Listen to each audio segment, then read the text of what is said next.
Dear all, Yangbiribu Mayam, Manipuri Mirror Gimakay Hamam Pramut Mayamikai Kumnajadi, Amashun Kuramjadi. Ngashi Koi Bangladeski political situation Amadi Mang the Laiba election in Tang the Wahi Karatan Nixing Yaba Amashung discussion Machamatang online that Tawjagani Haduna Koi Silang Jari, Ashide Sida, Akogi Manunda, Saru Yabinaba, Koi election Bidun Labide, Koi Bangladestagi, Oja Koiram Indrajit, Amashung, Oja Lakikanta Singha, Koi Oja Animaxi, Bangladestagi Saru Yarakpani, Animak Koi Mitegi Manunda Haitare, Maruan Manipuri Manunda, Nairapa, Oja Ngaktani, a Mayam the Saktaksage.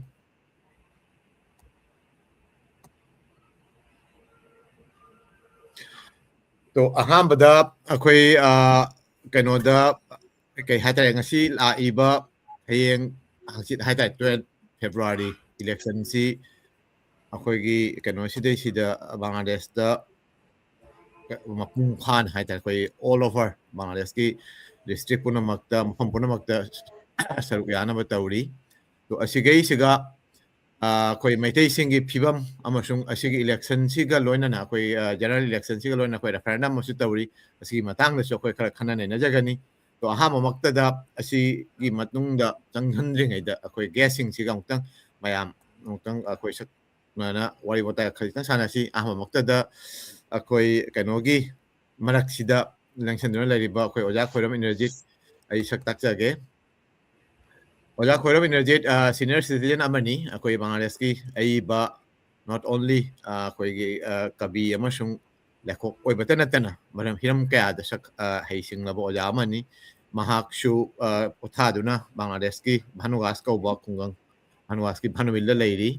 koy Molhoja district ki aduna oja taram no okchari akoy ngasigi keno sida oja gi wahay kharatang akoy introduction oina khalitang samlappa wahay amani tang sum habiu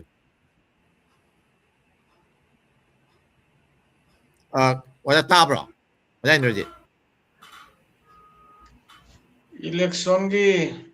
matang si apan naina du tari habiu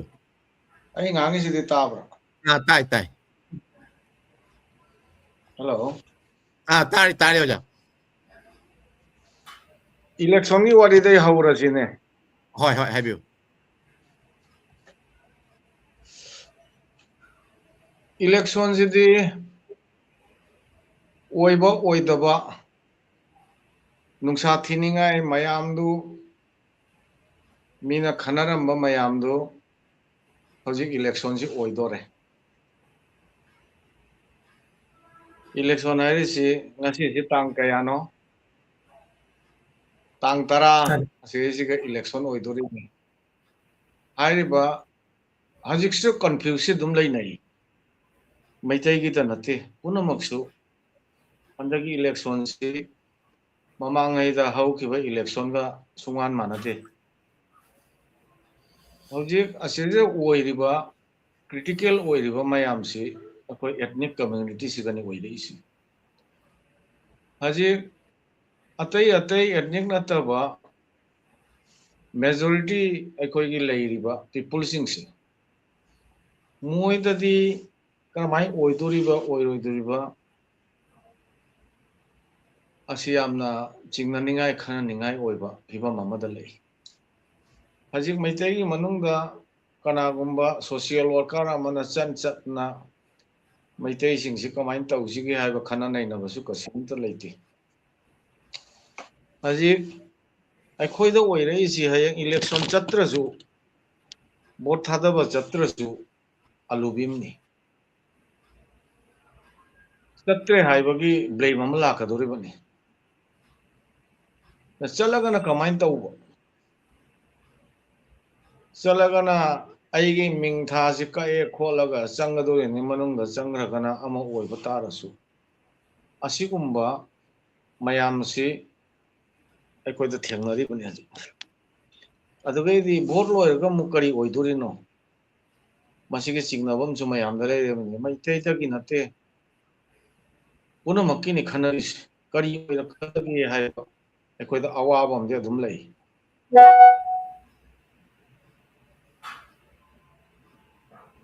ꯑꯩ ꯚꯣꯏꯁꯁꯤ ꯇꯥꯔꯤꯕ꯭ꯔꯥ?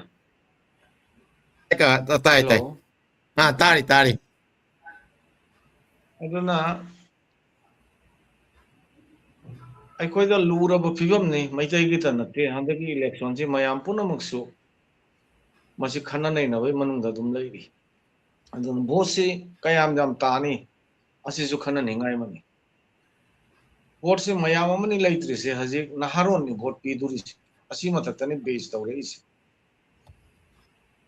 ꯍꯥꯟꯅꯒꯤ vote ꯑꯍꯟꯁꯤꯡ ꯑꯃꯨꯛ ꯂꯩꯔꯛꯇ꯭ꯔꯦ vote ꯊꯥꯗꯅꯕ ꯃꯤ ꯃꯌꯥꯝ ꯑꯃ ꯂꯩꯇ꯭ꯔꯦ ꯅꯍꯥꯔꯣꯟ ꯃꯌꯥꯝꯁꯤꯅꯦꯕ ꯕꯦꯖ ꯇꯧꯔꯛꯏꯁꯦ ꯑꯗꯨꯒ ꯑꯃꯨꯛꯀ ꯃꯄꯥꯟꯗ ꯂꯩꯈꯤꯕ ꯃꯤ ꯃꯌꯥꯝ ꯑꯃ ꯂꯩꯔꯦ ꯑꯗꯨꯁꯨ ꯑꯃꯨꯛꯀ ꯑꯁꯤꯒꯤ ꯔꯦꯖꯤꯁꯇ꯭ꯔꯦꯁꯟ ꯇꯧꯕ ꯑꯃ ꯆꯪꯉꯤ ꯑꯗ ꯀꯨꯇꯤꯃꯨꯛ ꯍꯦꯟꯅ ꯃꯄꯥꯟꯗ ꯂꯩꯈ꯭ꯔꯦ ꯑꯣꯏꯔꯤꯅ ꯈꯔ ꯈꯤꯇ ꯑꯗ ꯚꯣꯠꯁꯤ ꯀꯥꯁꯠ ꯀꯌꯥꯝ ꯌꯥꯝ ꯑꯣꯏꯔꯦ ꯑꯗꯨꯗꯒꯤꯗꯤ ꯑꯇꯩ ꯖꯦꯅꯔꯦꯜ ꯃꯤꯅ ꯀꯌꯥꯝ ꯌꯥꯝ ꯄꯤꯗꯣꯔꯤ ꯂꯨꯁꯜꯂꯛꯏꯁꯦ ꯑꯗꯨꯗꯒꯤꯗꯤ ꯑꯃꯅ ꯍꯧꯖꯤꯛ ꯌꯦꯁ ꯅꯣꯒꯤ ꯚꯣꯠ ꯑꯃ ꯂꯩꯔꯦ ꯑꯁꯤ ꯄꯣꯠꯁꯤ ꯄꯨꯡꯁꯣꯡ ꯁꯣꯡꯅ ꯊꯣꯛꯄ ꯑꯁꯤꯒꯨꯝꯕ ꯏꯂꯦꯛꯁꯟ ꯅꯠꯇꯦꯕ ꯍꯥꯟꯅ ꯑꯣꯏꯔꯝꯃꯤꯕ ꯏꯂꯦꯛꯁꯟꯗꯨꯅ ꯏꯖꯤꯌꯦꯁ ꯄ꯭ꯔꯣꯁꯦꯁ ꯑꯃꯗ ꯑꯣꯏꯕ ꯃꯥꯏ ꯀꯦꯝꯄꯤꯡ ꯃꯌꯥꯝ ꯑꯃ ꯑꯣꯏ ꯑꯗꯨꯒꯤ ꯀꯦꯝꯄꯤꯡꯗꯨꯁꯨ ꯍꯟꯗꯛ ꯑꯩꯈꯣꯏꯁꯤꯒ ꯋꯥꯠꯂꯤꯅꯤ ꯃꯐꯝ ꯄꯨꯝꯅꯃꯛꯇꯁꯨ ꯋꯥꯠꯂꯤ ꯀꯦꯝꯄꯤꯡꯁꯤ ꯒꯣꯔꯃꯦꯟꯒꯤ ꯃꯥꯏꯀꯩꯗꯒꯤꯁꯨ ꯐꯖꯅ ꯀꯦꯝꯄꯤꯡꯁꯤ ꯐꯖꯅ ꯇꯧꯗꯦꯕ ꯀꯔꯤꯅꯣ ꯍꯦꯛꯇ ꯑꯦꯟꯇꯔꯤꯌꯝ ꯒꯣꯚꯔꯟꯃꯦꯟꯁꯤ ꯂꯥꯛꯑꯒ ꯏꯂꯦꯛꯁꯟ ꯑꯣꯏꯒꯅꯤꯔ ꯑꯣꯏꯔꯣꯏꯔꯥ ꯑꯁꯤꯒꯤ ꯃꯅꯨꯡꯁꯤꯒꯩꯁꯦ ꯀꯌꯥꯔꯛꯅꯣ ꯇꯥꯔꯤꯛꯁꯤ ꯑꯣꯟꯊꯣꯛꯇ꯭ꯔꯤꯁꯤ ꯐꯥꯏꯅꯦꯜꯂꯤ ꯏꯂꯦꯛꯁꯟꯁꯤ ꯑꯣꯏꯕ ꯇꯥꯔꯦ ꯃꯇꯝꯗꯤ ꯂꯩꯇ꯭ꯔꯦ ꯑꯗꯨ ꯑꯩꯈꯣꯏ ꯃꯤꯁꯤꯡ ꯂꯤꯛꯄ ꯑꯩꯈꯣꯏꯅ ꯀꯔꯤꯅꯣ ꯈꯟꯅꯒꯗꯕ ꯑꯗꯨꯒ ꯚꯣꯠꯁꯤ ꯂꯣꯏꯔꯒ ꯑꯃꯨꯛ ꯑꯩꯈꯣꯏ ꯀꯔꯤꯅꯣ ꯑꯣꯏꯗꯣꯔꯤꯁꯦ ꯑꯗꯩ ꯑꯩꯈꯣꯏꯒꯤ ꯃꯅꯨꯡꯗꯒꯤ ꯀꯁꯤꯒꯨꯝꯕ ꯆꯦꯟ ꯆꯣꯡꯕꯁꯦ ꯌꯥꯝ ꯋꯥꯠꯄ ꯑꯁꯤꯃꯁꯨ ꯑꯩꯈꯣꯏꯗ ꯀꯩꯅꯣꯃꯅꯤ ꯃꯁꯤ ꯍꯩꯅꯔꯤꯕ꯭ꯔꯥ ꯍꯩꯅꯗ꯭ꯔꯥ ꯃꯁꯤ ꯑꯃꯨꯛ ꯅꯩꯅꯁꯤ ꯃꯇꯥꯡ ꯑꯁꯤꯗ ꯑꯩ ꯊꯝꯈꯤ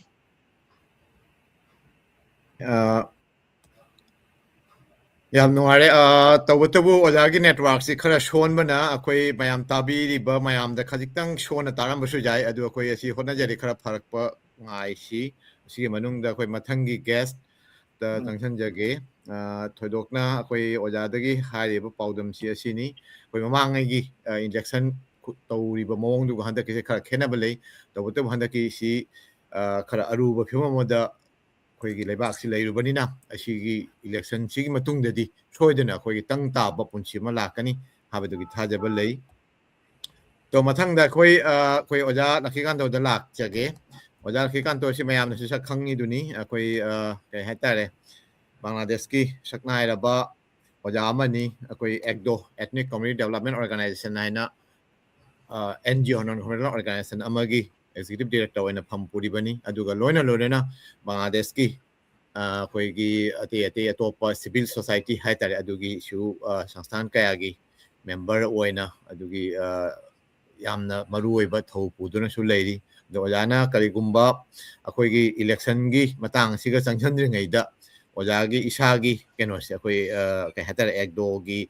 ꯑꯦꯛꯖꯤꯀ꯭ꯌꯨꯇꯤꯚ ꯗꯤꯔꯦꯛꯇꯔ ꯑꯣꯏꯕꯒ ꯂꯣꯏꯅꯅ ꯑꯩꯈꯣꯏ ꯁꯤꯂꯦꯠ ꯑꯣꯖꯥꯅ ꯂꯩꯔꯤꯁꯤꯅ ꯁꯤꯂꯦꯠꯇꯅꯤ ꯑꯩꯈꯣꯏ ꯁꯤꯂꯦꯠ ꯑꯩꯈꯣꯏ ꯕꯤꯚꯥꯒꯤꯌ ꯁꯣꯔ ꯍꯥꯏꯇꯥꯔꯦ ꯗꯤꯚꯤꯖꯅꯦꯜ ꯁꯤꯇꯤꯅꯤ ꯑꯁꯤꯗꯩꯁꯤꯗ ꯑꯇꯣꯞꯄ ꯑꯩꯈꯣꯏꯒꯤ ꯃꯥꯏꯅꯣꯔꯤꯇꯤ ꯔꯥꯏꯠꯁꯀ ꯂꯣꯏꯅꯅ ꯑꯩꯈꯣꯏ ꯁꯨꯖꯣꯟ ꯍꯥꯏꯅ ꯁꯨꯁꯥꯁꯣꯅꯦꯜ ꯖꯣꯟ ꯅꯥꯒꯣꯔꯤꯛ ꯍꯥꯏꯕ ꯑꯣꯔꯒꯅꯥꯏꯖꯦꯁꯟ ꯑꯁꯤꯒꯨꯝꯕ ꯍ꯭ꯌꯨꯃꯦꯟ ꯔꯥꯏꯠꯁ ꯗꯤꯐꯦꯟꯗꯔ ꯀꯧꯕ ꯑꯣꯔꯒꯅꯥꯏꯖꯦꯁꯟꯒꯤꯁꯨ ꯀꯩꯅꯣ ꯑꯣꯏꯅ ꯊꯧ ꯄꯨꯕꯤꯔꯤ ꯑꯁꯤꯒꯨꯝꯕ ꯑꯇꯩ ꯀꯔꯤ ꯕꯪꯒ꯭ꯂꯥꯗꯦꯁꯀꯤ ꯀꯩ ꯍꯥꯏꯇꯥꯔꯦ ꯑꯩꯈꯣꯏꯒꯤ ꯁꯛꯅꯥꯏꯔꯕ ꯅꯠꯇ꯭ꯔꯒ ꯃꯌꯥꯝꯅ ꯁꯛꯈꯪꯂꯕ ꯑꯣꯔꯒꯅꯥꯏꯖꯦꯁꯟ ꯀꯌꯥꯒꯤ ꯀꯩꯅꯣ ꯄꯨꯕꯤꯔꯤꯕꯁꯤꯡꯁꯦ ꯑꯁꯤꯒꯤ ꯃꯇꯥꯡꯗ ꯈꯖꯤꯛꯇꯪ ꯊꯝꯕꯤꯔꯝꯃꯨ ꯑꯣꯖꯥ ꯂꯛꯈꯤꯀꯥꯟꯇ ꯁꯤꯡ ngasi mirror na silang do na ngasi discussion asigi jengbiriba akoigi mafam punamaktage akoigi maitai oja mayam ichinau sing amasung ichan icha ima indo mayam boina anuluktana kuramderi amasung mirror boina jamna thagatchari ngasigi asigumba jamna matamga chanaba chunaba asigumba discussion asi arrange to bigataba ꯑꯩꯍꯥꯛ ꯑꯩꯒꯤ ꯃꯤꯡꯗꯤ ꯂꯣꯈꯤꯀꯥꯟꯇꯣ ꯀꯧꯔꯤ ꯑꯩꯒꯤ ꯌꯨꯝꯅꯥꯛꯅ ꯊꯧꯅꯥꯖꯝꯅꯤ ꯑꯩꯒꯤ ꯄꯣꯛꯄ ꯃꯐꯝꯅ ꯚꯥꯅꯨꯒꯥꯁꯀꯤ ꯒꯣꯡꯉꯥꯅꯒꯣꯔ ꯍꯥꯏꯕ ꯈꯨꯟꯖꯥꯗꯅꯤ ꯑꯗꯨ ꯑꯩ 2004ꯗꯒꯤ ethnic community development organisation ꯍꯥꯏꯅ ꯑꯁꯤꯒꯨꯝꯕ ꯑꯣꯔꯒꯅꯥꯏꯖꯦꯁꯟꯁꯤ ꯑꯩꯈꯣꯏ ꯏꯃꯥꯟꯅꯕ ꯈꯔ ꯃꯌꯥꯝ ꯇꯤꯟꯅꯅ ꯂꯤꯡꯈꯠꯂꯒ ꯑꯁꯤꯗ ꯑꯩ ꯍꯧꯖꯤꯛ ꯐꯥꯎꯕꯗ ꯊꯕꯛ ꯁꯨꯔꯤ ꯊꯕꯛꯁꯤꯗꯤ ꯀꯔꯤꯅꯣ ꯍꯥꯏꯕꯗ ꯑꯩꯈꯣꯏꯒꯤ ꯃꯌꯥꯝꯅ ꯏꯟꯗꯤꯖꯤꯅꯁ ꯀꯝꯃ꯭ꯌꯨꯅꯤꯇꯤ ꯍꯥꯏꯔꯒ ꯍꯦꯟꯅ ꯊꯣꯏꯅ ꯈꯪꯕ ꯑꯗꯨꯒꯨꯝꯕ ꯀꯝꯃ꯭ꯌꯨꯅꯤꯇꯤ ꯃꯌꯥꯝꯒ ꯑꯩ ꯊꯕꯛ ꯁꯨꯔꯤ ꯑꯗꯨꯅ ꯃꯩꯇꯩꯇ ꯅꯠꯇꯅ ꯑꯩꯈꯣꯏꯒꯤ ꯈꯥꯁꯤ ꯄꯥꯇ꯭ꯔꯣ ꯑꯃꯁꯨꯡ ꯇꯤ ꯂꯦꯕꯔ ꯑꯁꯤꯒꯨꯝꯕ ꯀꯝꯃ꯭ꯌꯨꯅꯤꯇꯤ ꯃꯌꯥꯝꯒ ꯆꯥꯎꯈꯠꯄꯒꯤꯗꯃꯛ ꯑꯩꯈꯣꯏ ꯑꯦꯗꯨꯀꯦꯁꯟ ꯍ꯭ꯌꯨꯃꯦꯟ ꯔꯥꯏꯠꯁ ꯑꯁꯤꯒꯤ ꯃꯇꯥꯡꯗ ꯑꯩꯈꯣꯏꯒꯤ ꯅꯦꯁꯅꯦꯜ ꯑꯃꯁꯨꯡ ꯏꯟꯇꯔꯅꯦꯁꯅꯦꯜ ꯄꯥꯔꯠꯅꯔ ꯃꯌꯥꯝꯒ ꯈꯨꯠꯁꯝꯅꯅ ꯎꯕꯅꯤ ꯑꯃꯁꯨꯡ ꯑꯗꯨꯇꯁꯨ ꯅꯠꯇꯅ ꯍꯧꯖꯤꯛ ꯑꯩꯈꯣꯏꯒꯤ ꯍꯣꯁꯠ ꯑꯣꯖꯥꯅ ꯍꯥꯏꯕꯤꯈ꯭ꯔꯦ ꯇ꯭ꯔꯥꯟꯁꯄꯥꯔꯦꯟꯁꯤ ꯏꯟꯇꯔꯅꯦꯁꯅꯦꯜ TIB ꯑꯩꯈꯣꯏꯒꯤ ꯕꯪꯒ꯭ꯂꯥꯗꯦꯁꯇꯅ ꯇ꯭ꯔꯥꯟꯁꯄꯥꯔꯦꯟꯁꯤ ꯏꯟꯇꯔꯅꯦꯁꯅꯦꯜ ꯕꯪꯒ꯭ꯂꯥꯗꯦꯁ ꯑꯗꯨꯒꯤ ꯁꯤꯂꯦꯠꯇ CCC ꯍꯥꯏꯅ ꯀꯩꯅꯣꯃ ꯂꯩ ꯕ꯭ꯔꯥꯟꯆ ꯑꯃ ꯀꯣꯃꯤꯇꯤ ꯑꯣꯐ ꯀꯟꯁꯔꯟ ꯁꯤꯇꯤꯖꯟ ꯑꯗꯨꯒꯤ 2005ꯗꯒꯤ ꯑꯗꯨꯒꯤ ꯃꯦꯝꯕꯔ ꯑꯣꯏꯅ ꯂꯩꯖꯩ ꯑꯃꯁꯨꯡ ꯁꯤꯂꯦꯠꯇ ꯑꯩꯈꯣꯏꯒꯤ ꯍ꯭ꯌꯨꯃꯦꯟ ꯔꯥꯏꯠꯁ ꯗꯤꯐꯦꯟꯗꯔꯁ ꯅꯦꯠꯋꯥꯔꯛ ꯑꯩꯈꯣꯏꯒꯤ ꯌꯨꯅꯤꯚꯔꯁꯤꯇꯤꯒꯤ ꯑꯣꯖꯥ ꯂꯣꯌꯔ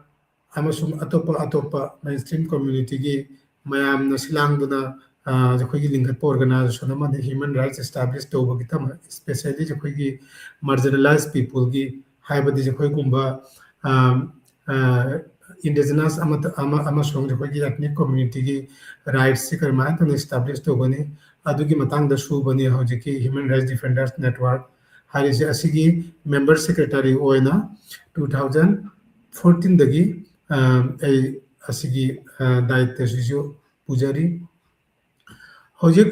ꯁꯝꯂꯞꯅ ꯑꯩꯅ ꯍꯥꯏꯖꯅꯤꯡꯕꯗ ꯑꯁꯤꯅꯤ ꯍꯟꯗꯛꯀꯤ ꯑꯩꯈꯣꯏꯒꯤ ꯕꯪꯒ꯭ꯂꯥꯗꯦꯁꯀꯤ ꯖꯦꯅꯔꯦꯜ ꯏꯂꯦꯛꯁꯟꯁꯤ ꯑꯩꯈꯣꯏꯒꯤ ꯑꯣꯖꯥ ꯈꯣꯏꯔꯣꯝ ꯏꯟꯗ꯭ꯔꯣꯖꯤꯠ ꯅ ꯍꯥꯏꯕꯤꯈ꯭ꯔꯦ ꯑꯣꯖꯥ ꯈꯣꯏꯔꯣꯝ ꯏꯟꯗ꯭ꯔꯖꯤꯠꯁꯤ ꯑꯩꯈꯣꯏꯒꯤ ꯑꯦꯊꯅꯤꯛ ꯀꯝꯃ꯭ꯌꯨꯅꯤꯇꯤ ꯗꯦꯕꯂꯞꯃꯦꯟ ꯑꯣꯔꯒꯅꯥꯏꯖꯦꯁꯟꯒꯤ ꯑꯦꯛꯖꯤꯀ꯭ꯌꯨꯇꯤꯕ ꯀꯣꯃꯤꯇꯤꯒꯤ ꯆꯤꯌꯔꯃꯦꯟ ꯑꯣꯏꯅꯁꯨ ꯐꯝ ꯄꯨꯕꯤꯔꯝꯃꯤ ꯑꯃꯁꯨꯡ ꯑꯣꯖꯥꯕꯨ ꯑꯣꯏꯅ ꯊꯥꯒꯠꯆꯔꯤ ꯌꯥꯝꯅ ꯃꯃꯜ ꯂꯩꯕ ꯋꯥ ꯍꯥꯏꯕꯒꯤꯗꯃꯛ ꯍꯟꯗꯛꯀꯤ ꯑꯩꯈꯣꯏꯒꯤ ꯖꯦꯅꯔꯦꯜ ꯏꯂꯦꯛꯁꯟꯁꯤ ꯆꯨꯝꯃꯤ ꯃꯌꯥꯝꯗ ꯑꯩꯈꯣꯏꯒꯤ ꯍꯧꯈꯤꯕ ꯖꯦꯅꯔꯦल इलेक्शन ꯑꯣꯏꯈꯤꯕꯒ ꯈꯖꯤꯛꯇꯪ ꯈꯦꯠꯅꯕ ꯈꯔ ꯂꯩ ꯈꯦꯠꯅꯕꯒꯤ ꯃꯔꯝꯁꯤꯗꯤ ꯀꯔꯤꯅꯣ ꯍꯥꯏꯕꯗ ꯍꯧꯖꯤꯛ ꯑꯩꯈꯣꯏꯅ ꯍꯥꯏꯔꯤ ꯖꯦ ꯕꯪꯒ꯭ꯂꯥꯗꯦꯁꯀꯤ ꯑꯋꯥꯃꯤ ꯂꯤग ꯒꯣꯚꯔꯟꯃꯦꯟꯠꯁꯤ ꯑꯩꯈꯣꯏꯒꯤ ꯐꯝꯗꯒꯤ ꯂꯧꯊꯣꯛꯈ꯭ꯔꯦ ꯃꯌꯥꯝꯅ ꯀꯩꯅꯣ ꯑꯣꯏꯅ ꯑꯩꯈꯣꯏꯒꯤ ꯏꯍꯧ ꯍꯧꯔꯛꯄꯗꯒꯤ ꯑꯗꯨꯕꯨ ꯍꯧꯖꯤꯛꯇꯤ ꯑꯩꯈꯣꯏꯒꯤ ꯃꯌꯥꯝ ꯑꯩꯈꯣꯏꯅ ꯀꯩꯅꯣ ꯁꯔꯚꯦ ꯇꯧꯕ ꯃꯇꯝꯗ ꯕꯪꯒ꯭ꯂꯥꯗꯦꯁꯀꯤ ꯃꯤꯗꯤꯌꯥꯁꯤꯡꯅ ꯅꯠꯇ꯭ꯔꯒ ꯑꯇꯣꯞꯄ ꯁꯪꯁꯊꯥ ꯃꯌꯥꯝꯅ ꯁꯔꯚꯦ ꯇꯧꯕ ꯃꯇꯝꯗ ꯍꯥꯏ ꯑꯩꯈꯣꯏꯒꯤ ꯑꯋꯥꯃꯤ ꯂꯤꯒꯀꯤ ꯁꯄꯣꯔꯇꯔ ꯑꯁꯤ ꯚꯣꯠ ꯑꯁꯤ ꯇꯣꯇꯦꯜ ꯑꯩꯈꯣꯏꯒꯤ ꯚꯣꯠꯀꯤ 30 to 35% ꯀꯨꯝꯁꯤꯁꯤ ꯑꯋꯥꯃꯤ ꯂꯤꯒꯁꯤ ꯑꯩꯈꯣꯏꯒꯤ इलेक्शन ꯑꯁꯤꯒꯤ ꯖꯦꯅꯔꯦꯜ इलेक्शन ꯑꯁꯤꯒ ꯌꯥꯎꯗ꯭ꯔꯕꯅꯤꯅ ꯄꯥꯔꯇꯤꯁꯤꯄꯦꯠ ꯇꯧꯗ꯭ꯔꯕꯅꯤꯅ ꯑꯗꯨꯅ ꯑꯁꯤꯒꯤ ꯆꯥꯎꯔꯕ ꯄꯥꯔꯁꯦꯟꯇꯦꯖ ꯑꯁꯦ ꯚꯣꯇꯔꯒꯤ ꯑꯁꯤꯒꯤ ꯚꯣꯠꯁꯤ ꯀꯗꯣꯝꯗ ꯆꯠꯀꯅꯤ ꯑꯁꯤꯒꯤ ꯚꯣꯠꯁꯤ ꯆꯤꯡꯁꯟꯕ ꯅꯝꯕ ꯑꯁꯤꯒꯤ ꯚꯣꯇꯔꯁꯤꯡ ꯑꯁꯦ ꯃꯣꯏꯁꯤ ꯁꯨꯡꯁꯣꯏ ꯁꯣꯏꯗꯅ ꯃꯥꯏ ꯄꯥꯛꯀꯅꯤ ꯍꯥꯏꯅ ꯃꯌꯥꯝꯅ ꯍꯥꯏꯅꯩ ꯑꯗꯨꯕꯨ ꯍꯧꯖꯤꯛ ꯑꯩꯈꯣꯏꯅ ꯌꯥꯝꯅ ꯀꯩꯅꯣ ꯇꯧꯕꯗꯤ ꯑꯇꯣꯞꯄ ꯍꯥꯟꯅ ꯍꯧꯈꯤꯕ इलेक्शन ꯃꯌꯥꯝꯗꯗꯤ ꯑꯩꯈꯣꯏ ꯑꯣꯈꯥꯛꯄꯗ ꯍꯥꯏꯕ ꯉꯝꯃꯤ इलेक्शनꯒꯤ ꯃꯥꯡꯗꯅ ꯀꯔꯝꯕ ꯄꯥꯔꯇꯤꯅ ꯑꯩꯈꯣꯏꯒꯤ ꯒꯣꯚꯔꯟꯃꯦꯟꯠꯁꯤ ꯐꯣꯔꯝ ꯇꯧꯕꯒꯤ ꯑꯩꯈꯣꯏ ꯐꯣꯔꯀꯥꯁꯠ ꯑꯃ ꯇꯧꯕ ꯉꯝꯃꯤ ꯑꯗꯨꯕꯨ ꯍꯟꯗꯛꯀꯤ 2026ꯀꯤ ꯖꯦꯅꯔꯦꯜ इलेक्शनꯁꯤꯗꯤ ꯑꯁꯤꯒꯤ ꯍꯥꯏꯕꯗꯤ ꯑꯩꯈꯣꯏꯅ ꯑꯦꯖꯥꯝꯁꯟ ꯇꯧꯕꯗ ꯈꯤꯇꯪ ꯑꯋꯥꯕ ꯑꯃ ꯊꯣꯛꯏ ꯑꯗꯨꯅ ꯑꯗꯨꯇꯁꯨ ꯅꯠꯇꯅ ꯍꯟꯗꯛ ꯑꯩꯈꯣꯏꯒꯤ ꯑꯣꯏꯔꯤꯕ ꯑꯩꯈꯣꯏꯒꯤ ꯑꯞꯀꯃꯤꯡ इलेक्शन ꯑꯁꯤꯒꯤ ꯑꯩꯈꯣꯏꯒꯤ इलेक्शन मैनिफेस्टो ꯍꯥꯏꯅ ꯑꯩꯈꯣꯏꯒꯤ ꯍꯧꯖꯤꯛ इलेक्शनꯗ ꯄꯥꯔꯇꯤꯁꯤꯄꯦꯠ ꯇꯧꯔꯤꯁꯤꯗꯤ ꯑꯆꯧꯕ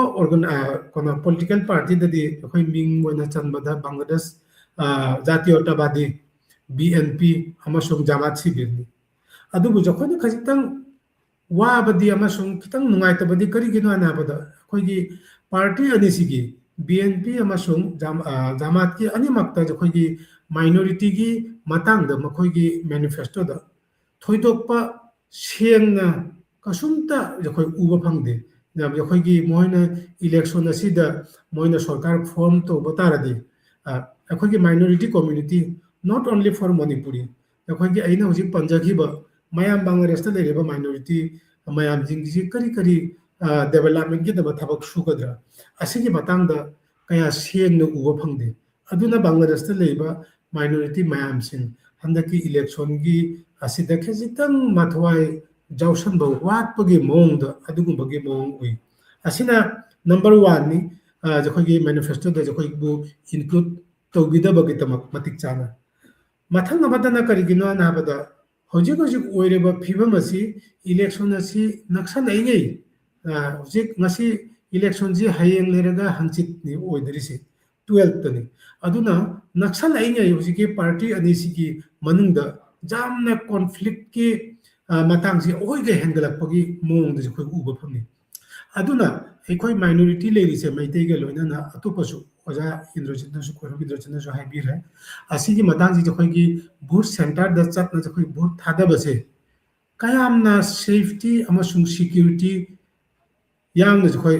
भोट से थादब नमदरिबा असिगी मतांगजिगा जखोइ खजितंग कन्फ्यूजन अमा ले अदुना असि जखोइगी तमा जामना अचौबा जखोइगी कॉन्सर्न अमने हाना खल्ली अदुतसु नतना अखोइगी माइनॉरिटी कम्युनिटी त नते अतोपा मेनस्ट्रीम कम्युनिटी दसु हाबदी मुस्लिम कम्युनिटी दसु अखोइगी खजितंग कनो ओइबा मसा खितंग सोनबा मसा सोनबादी मपांगन खरा वाटबा खुकन पांगनदबा हाबताय अदुगुम बसिंजु मखोइजु इलेक्शन सी करमाय तुना सिक्योरिटी ओइना सेफ्टी ओइना मोइजी भोट थादबा नमगद्रा नमोद्रा अदुगी मतंगदा मोइदसु कया सिंगनबा पुइ अदुना असिगी मतंगदा आइना हानिंगबदी अखोइगी बांग्लादेश ऑर्गेनाइजेशन मैम लेरी मैते ऑर्गेनाइजेशन मैम सिविल सोसाइटी जखोइगी सोशल ऑर्गेनाइजेशन मैम जिना असिगी मतंगजी खजितंग हानदगी अखोइ मैम जखोइगी मैते मैम हिंदा असिगी द खजितंग कॉन्शियसनेस अमा पुरकपा तारदी अखोइगी असि खितंग फागद्राना अखोइगी खल्ली देदि अलुबा अमना करिनो नाबदा अरुबा अमना अखोइगी रिफरेंडम अमसु ओइरी असिगी इलेक्शन ग जनरल इलेक्शन त नतमना रिफरेंडम अमसु ओइरी रिफरेंडम अमसि जखोइना बांग्लादेश त खंगबदे रिफरेंडम अहुम ओइगरे अखोइगी बीएनपी ना अहानबदा जखोइगी जियागी अमलदा कनोदा अमने एरसाता अमने मथंगदा अमकमु रिफरेंडम अहुमनी रिफरेंडम हायना हाबसि करिनो जे यस एबं नो असी टॉपिक अनि खक्तंग ओइबगी वारिनी असी यानिंगी यानिंगदे अदुबु 2026 की रिफरेंडम सिदा अखोइगी चललिबा पॉइंट मयाम सिदी 87 खक टॉपिक नि असजिगा समना हाबदा 87 सिगा अइना जानिंगबो क्या तसु जाउरी जानिंगदबो क्या तसु जाउरी अइना असि यस तैना भोट से थादा बतारदे अदु बता अइना जानिंगदबो तसु अइना जारे आना लो बताय अदिति नो द थादा बतारदे भोट से अइना यानिंगबो पॉइंट मयाम लेरिदु अदु गमु सखि बतारे अदुना असिगे फिबम से असि जामना अरुबा फिबम अमनी असि जामना लुरबा स्ट्रेटेजी अमनी असि करिगिनो अनाबदा अखोइगी सपोज अइना खनबदा अखोइगी रिफरेंडम सिगा अमना हाइरी जखोइगी बांग्लादेश ता मी अमना चही 10 दगी हेना नत्रगना टर्म अनि दगी हेना प्राइम मिनिस्टर ओइबा जारो आइगी वखंदा सि जामना अफबा पॉइंट नि अदुदैदि अमना करि हारी अखोइगी नेक्स्ट गवर्नमेंट फॉर्म तौदे नारगा अखोइ पार्लियामेंट डेप्यूटी स्पीकर जे जखोइगी ओपोजिशन पार्टी दगी ओइबम थुइया असिगुम असि जामना फाबा जामना कनो तौबा पना मियामना जामना पाम्बा असिगी जी कनो अदुगा अतोपदा ममकमु करि हारी अखोइगी जुलाई आंदोलन की मैनिफेस्टो जुलाई आंदोलन की जखोइगी जुलाई डिक्लेरेशन की मखोइगी अदुदा मना हाइरी करिगिनो अनाबदा जखोइगी सखिबा 2024 दा इरांग हौना मयाम जखोइगी सिनागिबा नानागिबा अदुगुम्बगे मयाम दुगी असिगी जी अखोइ अनोबा गवर्नमेंट ना मोइजी कोना तोबिबा माने अतै मोइजी जखोइगी ट्रायल दा लाक्तबा अदुगुम्बगे फिबम लೈ अदु बतारदी अदुगम ममकम अदुगिदु जाबम थोकते अनि जखोइ खल्ली करिगिनो आदा अशुक जामना गवर्नमेंट अमा चखिबै मतुंगदा अशुक जामना मिहाक ꯑꯣꯏꯈꯤꯕ ꯁꯨꯛ ꯌꯥꯝꯅ ꯑꯩꯈꯣꯏꯒꯤ ꯌꯨꯝ ꯀꯩ ꯃꯩ ꯊꯥꯕ ꯑꯣꯏꯈꯤꯕ ꯑꯗꯨꯅ ꯔꯤꯐꯔꯦꯟꯗꯝꯁꯤ ꯑꯩꯈꯣꯏꯅ ꯌꯦꯁ ꯍꯥꯏꯕ ꯇꯥꯔꯗꯤ ꯑꯗꯨꯒꯨꯝꯕ ꯃꯌꯥꯝ ꯊꯧꯗꯣꯛꯀ ꯏꯟꯚꯣꯜꯕ ꯑꯣꯏꯕ ꯃꯌꯥꯝꯁꯤꯡꯗꯣ ꯃꯈꯣꯏꯗꯨ ꯇ꯭ꯔꯥꯏꯌꯦꯜꯒꯤ ꯑꯃꯠꯇ ꯃꯥꯌꯣꯛꯇ ꯂꯥꯛꯑꯔꯣꯏ ꯂꯥꯛꯄꯒꯤ ꯃꯣꯏ ꯄꯨꯔꯛꯄꯒꯤ ꯑꯩꯈꯣꯏꯒꯤ ꯁꯨꯖꯨꯛ ꯆꯥꯟꯁ ꯂꯩꯇ꯭ꯔꯦ ꯑꯩꯈꯣꯏꯒꯤ ꯑꯗꯨꯅ ꯑꯁꯤꯒꯤ ꯃꯇꯥꯡꯁꯤꯒ ꯑꯩꯈꯣꯏꯒꯤ ꯗꯤꯁꯤꯁꯟ ꯂꯧꯕꯗ ꯑꯩꯈꯣꯏꯗ ꯈꯔ ꯆꯃꯝꯅꯕ ꯑꯃ ꯊꯣꯛꯏ ꯍꯥꯏꯅ ꯈꯜꯂꯤ ꯑꯗꯨꯅ ꯔꯤꯐꯔꯦꯟꯗꯝꯁꯤ ꯑꯗꯨ ꯍꯧꯖꯤꯛꯁꯨ ꯑꯌꯥꯝꯕ ꯑꯩꯈꯣꯏꯒꯤ ꯑꯦꯛꯗꯣꯗꯤ ꯑꯩꯈꯣꯏꯒꯤ ꯄꯥꯇ꯭ꯔꯣ ꯑꯃꯁꯨꯡ ꯇꯤ ꯂꯦꯕꯔ ꯀꯣꯝꯃ꯭ꯌꯨꯅꯤꯇꯤ ꯈꯥꯁꯤ ꯀꯣꯝꯃ꯭ꯌꯨꯅꯤꯇꯤ ꯑꯗꯨꯗ ꯊꯕꯛ ꯁꯨꯕꯅꯤꯅ ꯑꯩꯈꯣꯏ ꯈꯔꯅꯤ ꯆꯠꯈꯤꯕ ꯁꯞꯇꯥ ꯑꯅꯤꯔꯣꯝ ꯍꯥꯏꯔꯒ ꯅꯨꯃꯤꯠ 20ꯔꯣꯝ ꯃꯥꯡꯗꯒꯤ ꯑꯩꯈꯣꯏ ꯑꯁꯤꯒꯤ ꯃꯇꯥꯡꯗ ꯑꯦꯋꯥꯔꯅꯦꯁ ꯀꯦꯝꯄꯦꯟ ꯇꯧꯔꯤ ꯑꯗꯨꯗꯨ ꯆꯠꯄ ꯃꯇꯝꯗ ꯀꯅꯥꯝꯇ ꯑꯩꯈꯣꯏꯒꯤ ꯔꯤꯐꯔꯦꯟꯗꯝꯒꯤ ꯃꯇꯥꯡꯗ ꯑꯃꯠꯇ ꯈꯪꯕ ꯂꯩꯇꯦ ꯃꯌꯥꯝꯅ ꯄꯣꯂꯤꯇꯤꯀꯦꯜ ꯄꯥꯔꯇꯤ ꯃꯌꯥꯝꯁꯤꯡꯅ ꯑꯩꯈꯣꯏꯒꯤ ꯃꯐꯝ ꯃꯐꯝꯗ ꯆꯠꯂꯦ ꯍꯥꯏꯔꯒ ꯑꯩꯈꯣꯏꯒꯤ ꯀꯩꯅꯣ ꯇꯧꯔꯤꯁꯤ ꯄꯥꯕ꯭ꯂꯤꯁꯤꯇꯤ ꯇꯧꯔꯤꯁꯤ ꯃꯥꯒꯤ ꯃꯥꯔꯀꯥꯗꯨꯒ ꯍꯥꯏꯕꯗꯤ ꯃꯥꯒꯤ ꯁꯤꯝꯕꯜꯗꯨꯒ ꯚꯣꯠ ꯊꯥꯗꯕꯤꯌꯨ ꯑꯗꯨ ꯈꯛꯇꯅꯤ ꯔꯤꯐꯔꯦꯟꯗꯝꯒꯤ ꯃꯇꯥꯡꯗ ꯃꯣꯏ ꯀꯩꯁꯨꯝꯇ ꯍꯥꯏꯗꯦ ꯑꯗꯨꯅ ꯍꯌꯦꯡ ꯑꯩꯈꯣꯏꯒꯤ ꯚꯣꯠ ꯊꯥꯗꯕ ꯆꯠꯄ ꯃꯇꯝꯗ ꯚꯣꯠ ꯊꯥꯗꯒꯗꯕ ꯃꯌꯥꯝ ꯑꯃ ꯔꯤꯐꯔꯦꯟꯗꯝꯒꯤ ꯆꯦꯗꯨ ꯎꯕꯗ ꯑꯉꯛꯄ ꯐꯥꯎꯒꯅꯤ ꯍꯥꯏꯔꯤꯁꯤ ꯑꯁꯤ ꯑꯩꯉꯣꯟꯗ ꯊꯥꯖꯕ ꯆꯦꯠꯄ ꯑꯃꯅꯤ ꯀꯔꯤꯒꯤꯅꯣ ꯍꯥꯏꯕꯗꯤ ꯑꯁꯤꯒꯤꯁꯤ ꯍꯥꯟꯅꯗꯤ ꯃꯣꯏ ꯊꯥꯗꯔꯛꯅ ꯂꯥꯛꯏꯁꯤ ꯚꯣꯠ ꯈꯛꯇꯅꯤ ꯊꯥꯗꯔꯛꯏꯁꯤ ꯑꯗꯣ ꯍꯧꯖꯤꯛꯁꯨ ꯔꯦꯐꯔꯦꯟꯗꯝꯒꯤ ꯃꯇꯥꯡꯗ ꯃꯣꯏꯒꯤ ꯃꯀꯣꯛꯇ ꯑꯃꯠꯇ ꯆꯪꯗꯕꯅꯤꯅ ꯑꯗꯨꯗ ꯆꯠꯂꯒ ꯔꯤꯐꯔꯦꯟꯗꯝꯒꯤ ꯆꯦꯗꯨ ꯍꯦꯛ ꯄꯤꯁꯟꯕ ꯃꯇꯝꯗ ꯃꯣꯏꯁꯤ ꯗꯤꯁꯤꯖꯟ ꯂꯧꯐꯝ ꯈꯪꯉꯣꯏ ꯀꯔꯝꯥꯏꯅ ꯇꯧꯗꯣꯔꯤꯕꯅ ꯑꯁꯤꯁꯦ ꯑꯩꯈꯣꯏꯒꯤ ꯑꯁꯤ ꯌꯥꯝꯅ ꯑꯆꯧꯕ ꯀꯣꯟꯁꯥꯔꯟ ꯑꯃꯅꯦ ꯍꯥꯏꯅ ꯑꯩꯒꯤ ꯋꯥꯈꯜꯗ ꯐꯥꯎꯔꯤ ꯑꯁꯤꯅꯤ ꯑꯩꯅ ꯍꯧꯖꯤꯛꯀꯤ ꯃꯇꯥꯡꯗ ꯑꯁꯤꯗ ꯑꯩꯅ ꯑꯃꯨꯛꯇ ꯍꯪꯖꯅꯤꯡꯉꯤꯁꯤꯅ ꯑꯩꯈꯣꯏ ꯒꯚꯔꯟꯃꯦꯟꯠꯒꯤ ꯅꯠꯇ꯭ꯔꯒꯅ NGO-ꯁꯤꯡꯒꯤ ꯍꯥꯏꯇꯥꯔꯦ ꯊꯥꯛꯇꯒꯤ ꯑꯩꯈꯣꯏ ꯖꯦꯅꯔꯦꯜ ꯄꯤꯄꯜꯗ ꯔꯦꯐꯔꯦꯟꯗꯝꯁꯤꯒꯤ ꯃꯇꯥꯡꯗ ꯈꯔ ꯁꯟꯗꯣꯛꯅ ꯀꯦꯝꯄꯦꯟ ꯇꯧꯕ ꯍꯥꯏꯒꯗ꯭ꯔꯥ ꯅꯠꯇ꯭ꯔꯒꯅ ꯈꯪꯍꯟꯕ ꯍꯥꯏꯗ꯭ꯔꯥ ꯑꯩꯈꯣꯏ ꯖꯣꯅꯣꯃꯣꯠ ꯒꯣꯔꯤꯕ ꯅꯠꯇꯕ ꯌꯦꯁ ꯄꯤꯌꯨ ꯅꯠꯇ꯭ꯔꯒ ꯅꯣ ꯄꯤꯌꯨ ꯅꯠꯇꯕ ꯃꯥꯅ ꯌꯦꯁ ꯄꯤꯔꯒꯅ ꯀꯔꯤꯅꯣ ꯅꯣ ꯄꯤꯔꯒꯅ ꯀꯔꯤꯅꯣ ꯑꯁꯤꯒꯨꯝꯕꯒꯤ ꯃꯇꯥꯡꯗ ꯃꯌꯥꯝꯗ ꯈꯔ ꯈꯪꯍꯟꯕꯒꯤ ꯈꯨꯗꯣꯡꯆꯥꯕꯁꯤ ꯂꯩꯈꯤꯕ꯭ꯔꯥ ꯅꯠꯇ꯭ꯔꯒꯅ ꯊꯣꯏꯗꯣꯛꯄ ꯑꯁꯤꯒꯤ ꯃꯇꯥꯡꯁꯤ ꯀꯌꯥ ꯀꯩꯅꯣ ꯇꯧꯈꯤꯗ꯭ꯔꯣ ꯅꯣꯠ ꯐ꯭ꯔꯣꯝ ꯗ ꯒꯚꯔꯟꯃꯦꯟꯠ NGO-ꯁꯤꯡꯅꯁꯨ ꯀꯔꯤ ꯇꯧꯈꯤꯕ ꯂꯩꯒꯦ ꯑꯁꯤꯒꯤꯁꯤ ꯌꯥꯝꯅ ꯏꯝꯄꯣꯔꯇꯦꯟ ꯑꯣꯏꯕ ꯋꯥꯍꯪꯅꯤ ꯑꯁꯤꯒꯤ ꯋꯥꯍꯪꯁꯤ ꯍꯧꯖꯤꯛ ꯃꯌꯥꯝꯁꯨ ꯑꯁꯤꯒ ꯇꯥꯕꯤꯔꯤꯕ ꯑꯃꯁꯨꯡ ꯌꯦꯡꯕꯤꯔꯤꯕ ꯃꯌꯥꯝꯁꯨ ꯈꯪꯉꯝꯒꯅꯤ ꯑꯩꯈꯣꯏꯒꯤ ꯕꯪꯒ꯭ꯂꯥꯗꯦꯁꯀꯤ ꯒꯣꯚꯔꯟꯃꯦꯟꯠꯅ directly ꯍꯥꯏ ꯌꯦꯁꯇ ꯚꯣꯠ ꯊꯥꯗꯕꯤꯌꯨ ꯍꯥꯏꯅ ꯌꯦꯁꯇ ꯚꯣꯠ ꯊꯥꯗꯕꯤꯌꯨ ꯍꯥꯏꯅ ꯑꯁꯤ ꯂꯧꯅꯁꯨ ꯀꯣꯟꯇ꯭ꯔꯥꯗꯤꯛꯁꯟ ꯃꯌꯥꯝ ꯑꯣꯏ ꯀꯔꯤꯒꯤꯅꯣ ꯍꯥꯏꯕꯗꯤ ꯃꯌꯥꯝꯁꯦ ꯑꯩꯈꯣꯏꯒꯤ ꯁꯤꯚꯤꯜ ꯁꯣꯁꯥꯏꯇꯤꯒꯤ ꯃꯌꯥꯝꯗꯒꯤ ꯑꯩꯈꯣꯏꯅ ꯋꯥꯍꯪ ꯊꯝꯃꯤ ꯀꯔꯤꯒꯤꯅꯣ ꯒꯣꯚꯔꯟꯃꯦꯟꯠ ꯃꯇꯝ ꯈꯨꯗꯤꯡꯃꯛꯇ ꯃꯥꯗꯤ ꯅ꯭ꯌꯨꯇ꯭ꯔꯦꯜ ꯑꯣꯏꯒꯗꯕꯅꯤ ꯀꯔꯤꯒꯤꯅꯣ ꯒꯣꯚꯔꯟꯃꯦꯟꯠꯇꯒꯤ ꯍꯥꯏꯗꯔꯤꯁꯦ ꯖꯦ ꯌꯦꯁꯇ ꯊꯥꯗꯕꯤꯌꯨ ꯍꯥꯏꯅ ꯀꯔꯤꯒꯤꯅꯣ ꯍꯥꯏꯕꯗꯤ ꯑꯩꯒꯤ ꯔꯥꯁꯇ꯭ꯔ ꯑꯃꯗ ꯁ꯭ꯇꯦꯠ ꯑꯃꯗ ꯌꯦꯁꯀꯤ ꯃꯤꯆꯪꯗꯁꯨ ꯂꯩꯕ ꯃꯤ ꯌꯥꯎꯔꯤ ꯅꯣꯒꯤ ꯃꯤꯆꯪꯗꯁꯨ ꯂꯩꯕ ꯌꯥꯎꯔꯤ ꯑꯗꯨꯅ ꯁ꯭ꯇꯦꯠ ꯃꯇꯝ ꯈꯨꯗꯤꯡꯃꯛꯇ ꯃꯥ ꯄꯥꯔꯇꯤ ꯑꯃꯒꯤ ꯑꯣꯏꯅ ꯃꯥ ꯊꯕꯛ ꯁꯨꯕ ꯌꯥꯗꯦ ꯀꯔꯤꯒꯤꯅꯣ ꯍꯥꯏꯕꯗꯤ ꯌꯦꯁꯇ ꯄꯤꯅꯤꯡꯕ ꯃꯤꯗꯨꯁꯨ ꯅꯣꯗ ꯄꯤꯅꯤꯡꯕ ꯃꯤꯗꯨꯁꯨ ꯑꯅꯤꯃꯛꯇꯨꯒꯤ ꯇꯦꯛꯁꯅ ꯒꯣꯚꯔꯟꯃꯦꯟꯠꯁꯤ ꯀꯩꯅꯣ ꯇꯧꯔꯤꯕ ꯔꯥꯟ ꯇꯧꯔꯤꯕꯅꯤ ꯑꯁꯤꯅꯤ ꯁꯤꯚꯤꯜ ꯁꯣꯁꯥꯏꯇꯤꯒꯤ ꯃꯤꯅ ꯍꯥꯏꯕꯅ ꯑꯗꯨꯅ ꯍꯧꯖꯤꯛ ꯑꯩꯈꯣꯏꯒꯤ ꯃꯤꯌꯥꯝꯅ ꯑꯁꯤ ꯑꯩꯒꯤ ꯀꯩꯅꯣ ꯅꯠꯇꯦ ꯑꯩꯒꯤ ꯋꯥꯈꯜ ꯅꯠꯇꯦ ꯁꯤ ꯃꯤꯌꯥꯝꯅ ꯍꯥꯏ ꯍꯧꯖꯤꯛ ꯂꯩꯔꯤꯕ ꯒꯣꯚꯔꯟꯃꯦꯟꯠ ꯑꯁꯤ ꯕꯥꯏꯁ ꯈꯔ ꯑꯣꯏ ꯍꯥꯏ ꯑꯁꯤ ꯑꯩꯒꯤ ꯋꯥ ꯅꯠꯇꯦ ꯃꯌꯥꯝꯒꯤ ꯈꯣꯜꯂꯥꯎꯅꯤ ꯃꯁꯦ ꯑꯗꯨꯅ ꯒꯣꯚꯔꯟꯃꯦꯟꯠꯅ ꯑꯣꯏꯔꯒ ꯒꯣꯚꯔꯟꯃꯦꯟꯠꯒꯤ ꯃꯥꯏꯀꯩꯗꯒꯤ ꯍꯥꯏꯐꯝ ꯊꯣꯛꯇꯦ ꯌꯦꯁꯇ ꯄꯤꯌꯨ ꯍꯥꯏꯅ ꯑꯗꯨꯒꯤ ꯃꯍꯨꯠꯇ ꯃꯌꯥꯝꯅ ꯄꯥꯝꯃꯤꯁꯤ ꯁꯤꯅꯤ ꯌꯦꯁꯇꯅ ꯀꯔꯤ ꯂꯩꯔꯤꯕ ꯅꯣꯗꯅ ꯀꯔꯤ ꯂꯩꯔꯤꯕ ꯑꯗꯨꯒꯤꯗꯨ ꯒꯣꯚꯔꯟꯃꯦꯟꯠꯒꯤ ꯃꯥꯏꯀꯩꯗꯒꯤ ꯁꯦꯡꯗꯣꯛꯐꯝ ꯊꯣꯛꯏ ꯑꯁꯤꯅꯤ ꯍꯥꯏꯔꯤꯁꯦ ꯑꯗꯨꯒ ꯍꯧꯖꯤꯛꯀꯤ ꯑꯣꯖꯥꯅ ꯍꯪꯕꯒꯤ ꯃꯇꯨꯡ ꯏꯟꯅ ꯌꯦꯁꯇꯅ ꯀꯔꯤ ꯂꯩꯔꯤꯕ ꯅꯣꯗꯅ ꯀꯔꯤ ꯂꯩꯔꯤꯕ ꯑꯁꯤꯒꯤ ꯃꯇꯥꯡꯗ ꯒꯣꯚꯔꯟꯃꯦꯟꯠꯒꯤ ꯃꯥꯏꯀꯩꯗꯒꯤ ꯑꯃꯠꯇ ꯁꯦꯡꯗꯣꯛꯄ ꯑꯃꯠꯇ ꯂꯩꯇꯦ ꯍꯧꯖꯤꯛ ꯍꯥꯏꯔꯤꯁꯤ ꯒꯣꯚꯔꯟꯃꯦꯟꯠꯒꯤ ꯃꯥꯏꯀꯩꯗꯒꯤ ꯌꯦꯁꯇ ꯄꯤꯕꯤꯌꯨ ꯁꯤꯅꯤ ꯌꯦꯁꯇ ꯄꯤꯕꯤꯕꯒꯤꯗꯃꯛ ꯒꯣꯚꯔꯟꯃꯦꯟꯠ ꯃꯥꯏꯀꯩꯗꯒꯤ ꯌꯥꯝꯅ ꯃꯣꯏ ꯀꯩꯅꯣ ꯇꯧꯔꯤ ꯑꯗꯨꯒ ꯑꯁꯤꯒꯤ ꯃꯇꯥꯡꯁꯤꯒ ꯁꯦꯡꯗꯣꯛꯄ ꯑꯃꯠꯇ ꯂꯩꯈꯤꯗꯦ ꯍꯧꯖꯤꯛ So ꯑꯩꯈꯣꯏꯅ ꯏꯁꯝ ꯁꯝꯅ ꯑꯗꯨ ꯑꯣꯏꯔꯒꯗꯤ ꯑꯩꯅ ꯑꯩꯈꯣꯏ ꯁꯤꯒꯩꯁꯤꯒ ꯃꯌꯥꯝ ꯑꯣꯗꯤꯌꯦꯟꯁꯀꯤ ꯈꯖꯤꯛꯇꯪ ꯀ꯭ꯂꯤꯌꯥꯔ ꯑꯣꯏꯅꯕꯅꯤ ꯑꯩꯈꯣꯏ ꯁꯨꯝ ꯑꯣꯖꯥ ꯍꯣꯏꯅ ꯈꯔ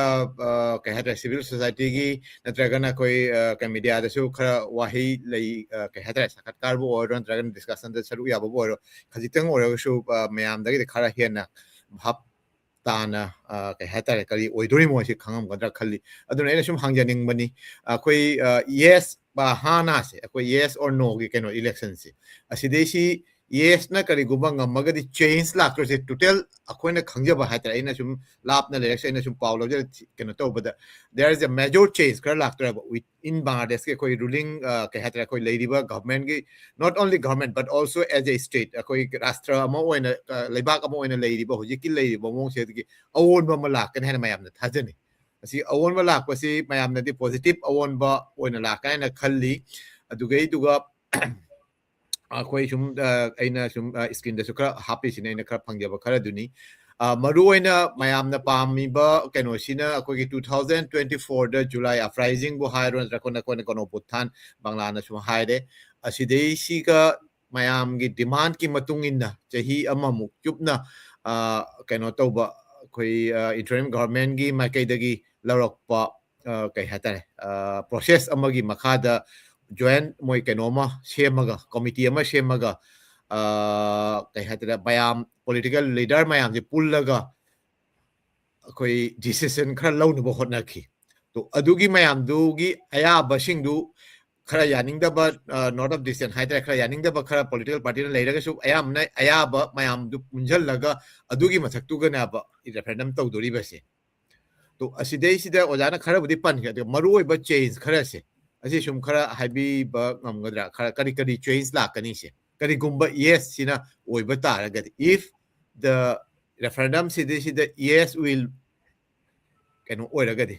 they will win ha kari gumba yes sina win oi ga what will be changed next year or that mathang chahi dagi hai ga ba mathang kanu dagi koi ruling sarkar kanu dagi government dagi ꯑꯁꯤ ꯌꯥꯝꯅ ꯃꯔꯨꯑꯣꯏꯕ ꯀꯩꯅꯣꯅꯤ ꯀ꯭ꯋꯦꯁꯟꯅꯤ ꯌꯦꯁꯅ ꯑꯣꯏꯕ ꯇꯥꯔꯒꯗꯤ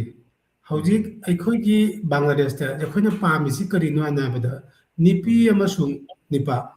ꯑꯁꯤꯒ ꯄꯨꯟꯅ ꯊꯕꯛ ꯁꯨꯕꯤꯟꯅꯔꯒ ꯃꯥꯅꯦ ꯑꯁꯤ ꯇꯧꯔꯦ ꯍꯥꯏꯔꯒ ꯑꯗꯨꯒꯤ ꯃꯈꯥꯗ ꯑꯩꯈꯣꯏꯒꯤ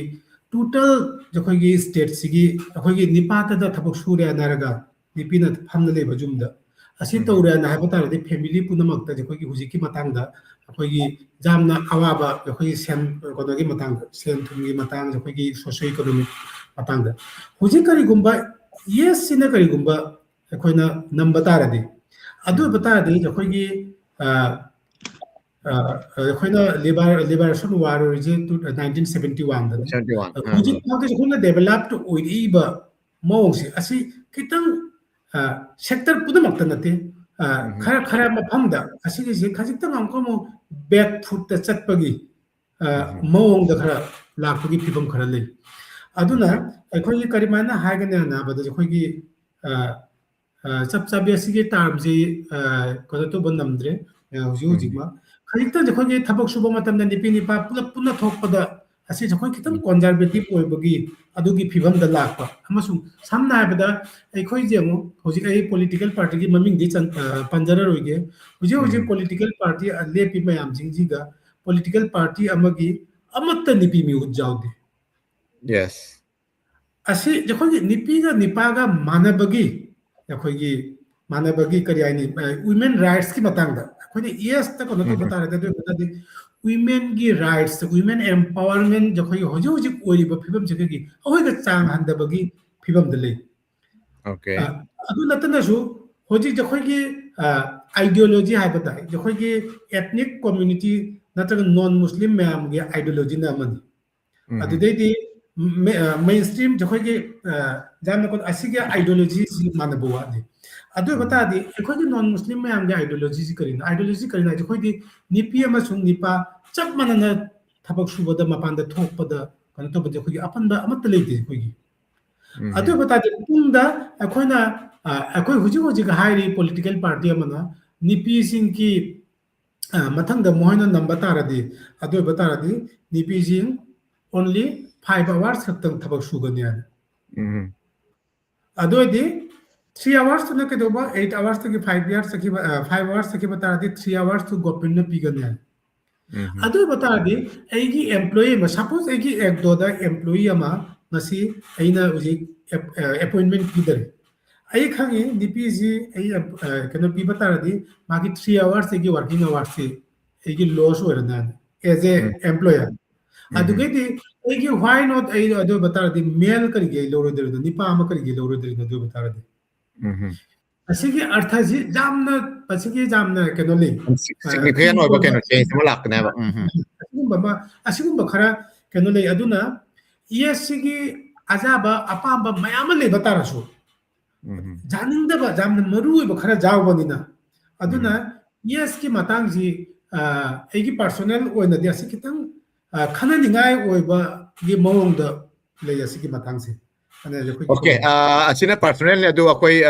hoi si tawodi akoi Canada su imposto na isa isa gi sum pam jabdo haja bani but the way akoi sum asida asigi platform sida yes piu na no piu adu gi kan du di koi sandok sar roge maroi na koi na hainang isina yes oraga na kari oini no oraga na kari oini adu gi dute gi khajitang bhap tamina ba na tara na koi masen khara khana ne na bagi tanja du lawje bani to maroi na ina sum khanja bada kari gumba no oina hairaga di no asida di koi hairiba reform tawde basi amata tawra tawdaba adu galona hoji hoji leiba constitution akoi Bangladesh ki संविधान asi as it is asum unchanged oina leiba adu galona na akoi July National Charter 2025 akoi July keno aina hai gibedu adu gi du recommend tawbasing do amata lawbi daba that means hanagi 24 gi mamangda ba 25 gi mamangda ba 23 da leine meba mawong duga Bangladesh asum lei hoba asina ba no sina adu yes siga oragana there is a certain change oja lakikato na sukra haibire adu matung da koi oja konomi register su laksagani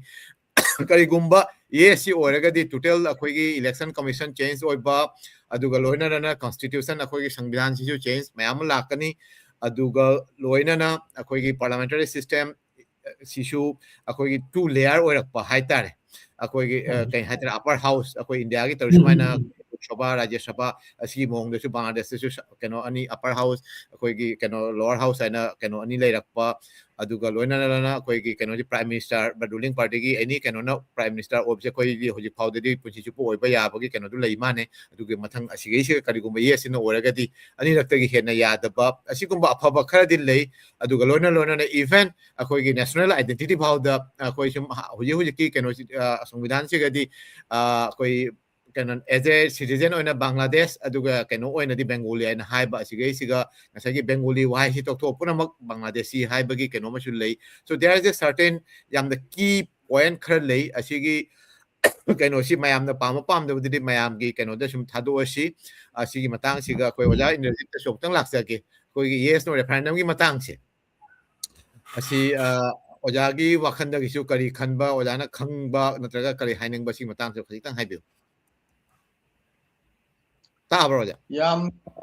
yamna kupna nainaba tarasu aina sai hairesini handaki kaino si yamna critical oiba namfugi rajditi oina tawi haji aikoida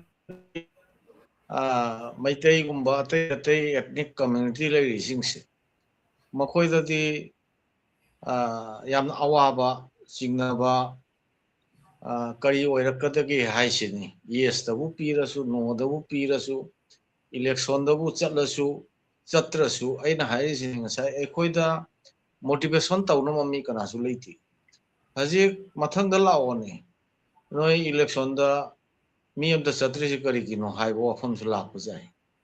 ki graba phibam ni haji leinari se haji aina ngasai haidoni mangjongna nama pan grabani election ji central ji chakadabani aigi ming ji kakkadabani do iduga piba yes da pigera piroira manungda amadu aigi byaktigato pena vote se ai cast da ure habase asigum bomasu uhanmam change hoi showdown to bom changkhala ini haji noi kari gi chatri no hai basula oi bajai yes no ji thammasi kupkhra maroni ado oidurisi karino oidurisi reform ora kadurisi karino masi chaurakna mi si idea loin tawbangam me haji oikomoto commission aina ma halai khrabani aduga nibondhito registered oibas rajniti dol ke agano leisi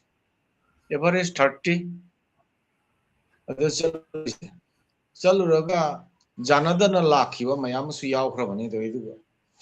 asiga dan pontha kangbu masu lei khra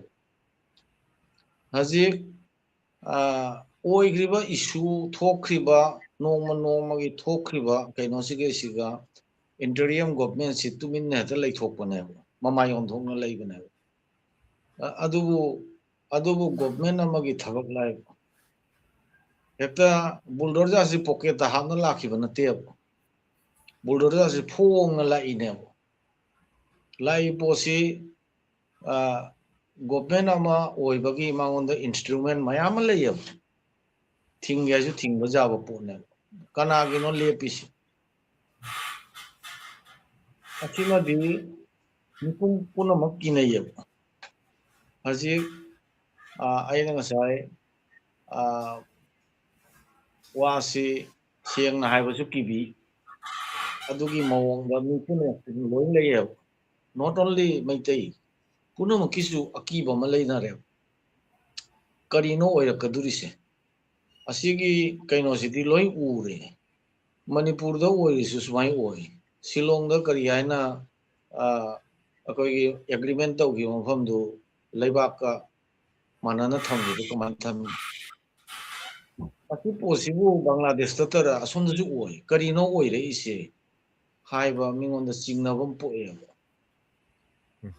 adubu asigumba phibamsiga koina hajik leirisi karino olakadurise olakani harisisu karino nungaidurisina karino ado citizen mayam sidi akibam haure hajik chaturisi party si jengdra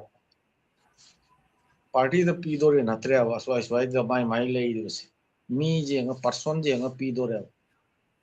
ado hajik lepisi kana no seisi ga lepi kangu siga ama khanta ado khalli dona su kari oina yes no kasum kana namfu aina ina hairis kari gumo olakaduris namfu ne olakaduris ai haisi siang hamni oidurisi yesu oyan bajai nozu oyan bajai aduni hajik moina hairise je broadcasting loibaga kanasu hanganu hairis moida message amuju leyab vote kendrosi pahara tawduina aduga lautho mosini asisi oi haise siangna natradi atopa biplop mamaga oiba jai hairi Ajik election si fair oiranu pami posi oiranu adoidi oigiba July gi adugumba mo oini hai asi mayamgi kenosi khangnaba khajitang akhoi gi hoji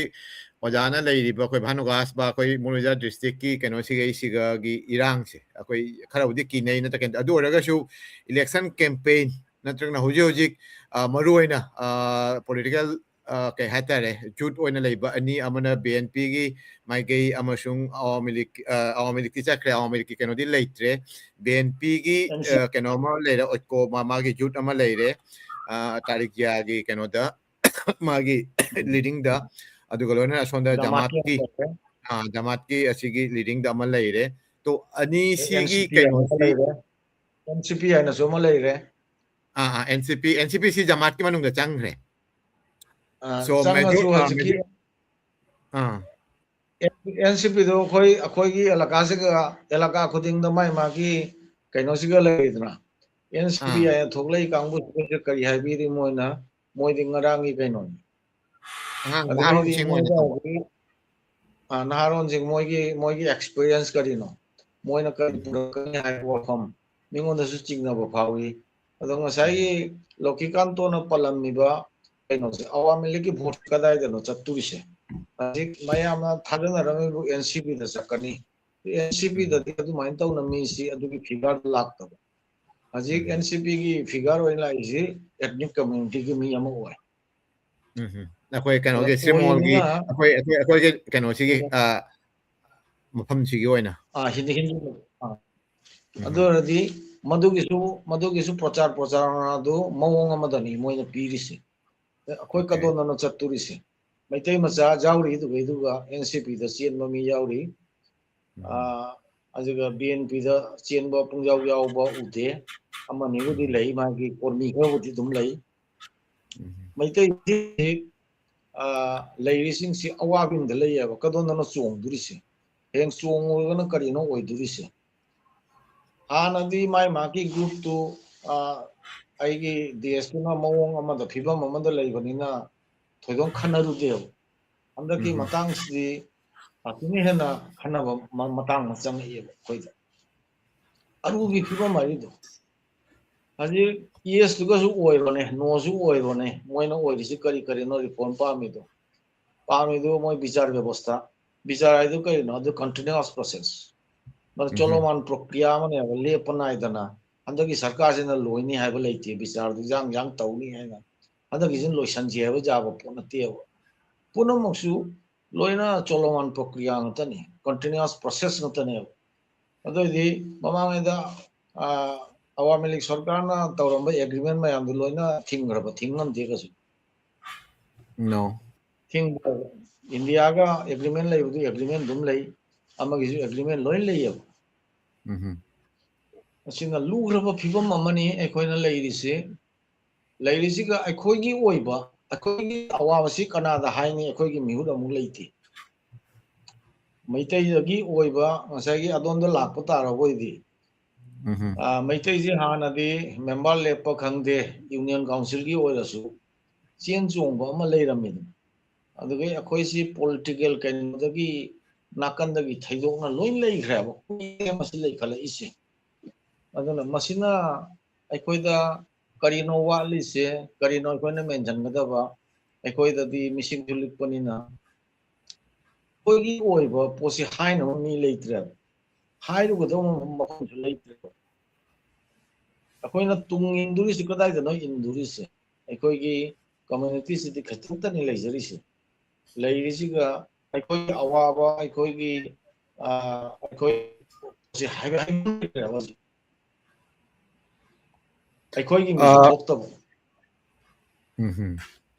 politically ꯑꯗꯣ ꯑꯩꯈꯣꯏꯒꯤ ꯃꯅꯨꯡꯗ ꯀꯣꯟꯁꯤꯌꯁꯅꯦꯁꯁꯤ ꯋꯥꯠꯂꯛꯏꯕ ꯅꯠꯇ꯭ꯔꯒꯅ ꯐꯤꯕꯝꯁꯤ ꯀꯔꯤꯗꯒꯤꯅ ꯑꯩꯈꯣꯏ ꯃꯩꯇꯩ ꯅꯠꯇ꯭ꯔꯒꯅ ꯑꯩꯈꯣꯏ ꯃꯅꯤꯄꯨꯔꯤꯁꯤꯡꯅ ꯑꯩꯈꯣꯏ politically active ꯑꯣꯏꯕ ꯋꯥꯠꯂꯛꯏ ꯑꯁꯤꯒꯤ ꯃꯔꯝꯁꯤꯗꯤ ꯀꯔꯤ ꯍꯥꯏꯅ ꯍꯥꯏꯅꯤꯡꯒꯦ ꯑꯁꯤꯒꯤ ꯄꯣꯠꯁꯤ ꯃꯩꯇꯩꯁꯤ ꯃꯁꯤ ꯑꯩꯈꯣꯏꯗ ꯅꯠꯇꯦ ꯑꯩꯈꯣꯏ ꯑꯁꯥꯝꯗ ꯂꯩꯕꯗꯁꯨ ꯃꯣꯏꯁꯨ ꯍꯥꯏꯔꯤ ꯍꯧꯖꯤꯛ ꯅꯧꯅ ꯃꯣꯏꯒꯤ ꯃꯤ ꯑꯃꯈꯛ ꯊꯣꯛꯂꯛꯏ ꯅꯧꯅ ꯃꯥꯁꯤ ꯊꯕꯛꯀ ꯊꯥꯗꯣꯛꯑꯒ ꯃꯥꯅ ꯃꯌꯥꯝꯗ ꯃꯩꯇꯩ ꯀꯩꯅꯣꯁꯤꯡꯗ ꯃꯃꯤꯡ ꯃꯊꯥꯗꯣ ꯑꯩ ꯆꯞ ꯆꯥꯅ ꯅꯤꯡꯁꯤꯡꯕ ꯉꯝꯗ꯭ꯔꯦ ꯑꯄꯤꯜ ꯇꯧꯔꯤꯑꯕ ꯃꯥꯏꯕꯝ ꯑꯩꯈꯣꯏꯒꯤ ꯁꯥꯟꯇꯤꯀꯨꯃꯥꯔ ꯋꯥꯁꯦ ꯑꯩꯈꯣꯏꯅ ꯍꯥꯏꯗ꯭ꯔꯗꯤ ꯀꯅꯥꯅ ꯍꯥꯏꯅꯤ ꯑꯩꯈꯣꯏꯒꯤ ꯁꯤꯒꯩꯁꯤꯒ ꯋꯥꯠꯂꯤꯕ ꯄꯨꯝꯅꯃꯛꯁꯦ ꯑꯩꯈꯣꯏ ꯍꯥꯏꯅꯕ ꯃꯤ ꯂꯩꯇ꯭ꯔꯦ ꯑꯩꯈꯣꯏꯒꯤ ꯂꯤꯗꯔ ꯑꯃ ꯊꯣꯛꯄꯒꯤ ꯗꯔꯀꯥꯔ ꯇꯥꯏꯌꯦ ꯑꯣꯏꯔꯁꯨ ꯐꯩ ꯑꯣꯏꯗ꯭ꯔꯁꯨ ꯐꯩ ꯑꯗꯨꯕꯨ ꯂꯤꯗꯔ ꯑꯃꯗꯤ ꯊꯣꯛꯄ ꯐꯩ ꯍꯥꯏꯁꯦ ꯑꯩꯈꯣꯏꯗ ꯑꯁꯤꯒꯨꯝꯕ ꯄꯣꯂꯤꯇꯤꯀꯦꯜ ꯃꯤꯁꯤ ꯏꯖꯥꯎ ꯌꯥꯎꯗꯦ ꯑꯁꯤꯒꯤ ꯄꯣꯠꯁꯤ ꯑꯩꯈꯣꯏꯗ ꯏꯀꯣꯅꯣꯃꯤꯀꯦꯜꯂꯤ ꯑꯩꯈꯣꯏꯒꯤ ꯕꯦꯛꯒ꯭ꯔꯥꯎꯟꯅ ꯇꯧꯔꯤꯕ꯭ꯔꯥ ꯔꯥꯖꯅꯤꯇꯤ ꯇꯧꯕ ꯍꯥꯏꯁꯤꯅꯗꯤ ꯈꯔ ꯁꯦꯟ ꯊꯨꯝ ꯃꯔꯥꯡ ꯀꯥꯏꯕ ꯃꯥꯒꯤ ꯐꯦꯃꯤꯂꯤ ꯕꯦꯛꯒ꯭ꯔꯥꯎꯟꯁꯨ ꯆꯪꯉꯤ ꯑꯗꯣ ꯕꯦꯛꯒ꯭ꯔꯥꯎꯟꯗ ꯅꯠꯇꯦ ꯑꯋꯥꯕꯗꯁꯨ ꯆꯪꯕ ꯂꯩ ꯑꯩꯈꯣꯏ ꯃꯅꯨꯡꯗ ꯍꯥꯟꯅ ꯃꯤ ꯑꯅꯤ ꯑꯍꯨꯝꯒꯤ ꯃꯤꯡ ꯄꯟꯕꯁꯨ ꯌꯥꯏ ꯑꯩꯅ ꯈꯪꯕꯗ ꯅꯍꯥꯔꯣꯟꯗ ꯐꯣ ꯙꯤꯔꯦꯟ ꯑꯃ ꯂꯩꯔꯝꯃꯤ ꯃꯥ ꯂꯦꯞꯇꯤꯁ ꯑꯣꯏꯔꯁꯨ ꯔꯥꯁꯇ꯭ꯔꯤय ꯄꯣꯔꯖꯥꯏꯗꯐꯥꯎꯅ ꯃꯥ ꯑꯗꯨꯝ ꯂꯩꯔꯝꯃꯤ ꯅꯣꯜꯍꯣꯔꯤꯗꯒꯤ ꯄ꯭ꯔꯣꯇꯥꯞ ꯁꯤꯡ ꯂꯩꯔꯝꯃꯤ ꯃꯥꯛꯁꯨ ꯀꯩꯅꯣꯅꯤ ꯂꯦꯞꯇꯤꯁꯅꯤ ꯑꯗꯨꯗꯩꯗꯤ ꯑꯩꯈꯣꯏꯒꯤ ꯚꯥꯅꯨꯒꯥꯁꯇ ꯑꯩꯈꯣꯏꯅ ꯎꯕꯗ ꯅꯍꯥꯔꯣꯟ ꯃꯤ ꯀꯌꯥꯅꯣ ꯂꯩꯔꯤꯁꯦ ꯃꯁꯤꯡ ꯌꯥꯝꯅ ꯂꯩ ꯂꯩꯔꯝꯃꯤꯁꯦ ꯔꯥꯖꯅꯤꯇꯤꯒꯤ ꯆꯦꯟ ꯆꯣꯡꯕ ꯌꯥꯎꯔꯝꯃꯤꯁꯦ ꯑꯗꯣ ꯑꯩꯒꯤ ꯍꯤꯁꯥꯕꯇ ꯑꯁꯣꯝꯗ ꯕꯤꯁꯒꯥꯎ ꯔꯣꯝꯗ ꯑꯁꯤꯒꯤ ꯄꯣꯂꯤꯇꯤꯀꯦꯜ ꯂꯩꯕ꯭ꯔꯥ ꯍꯥꯏꯅ ꯈꯜꯂꯤ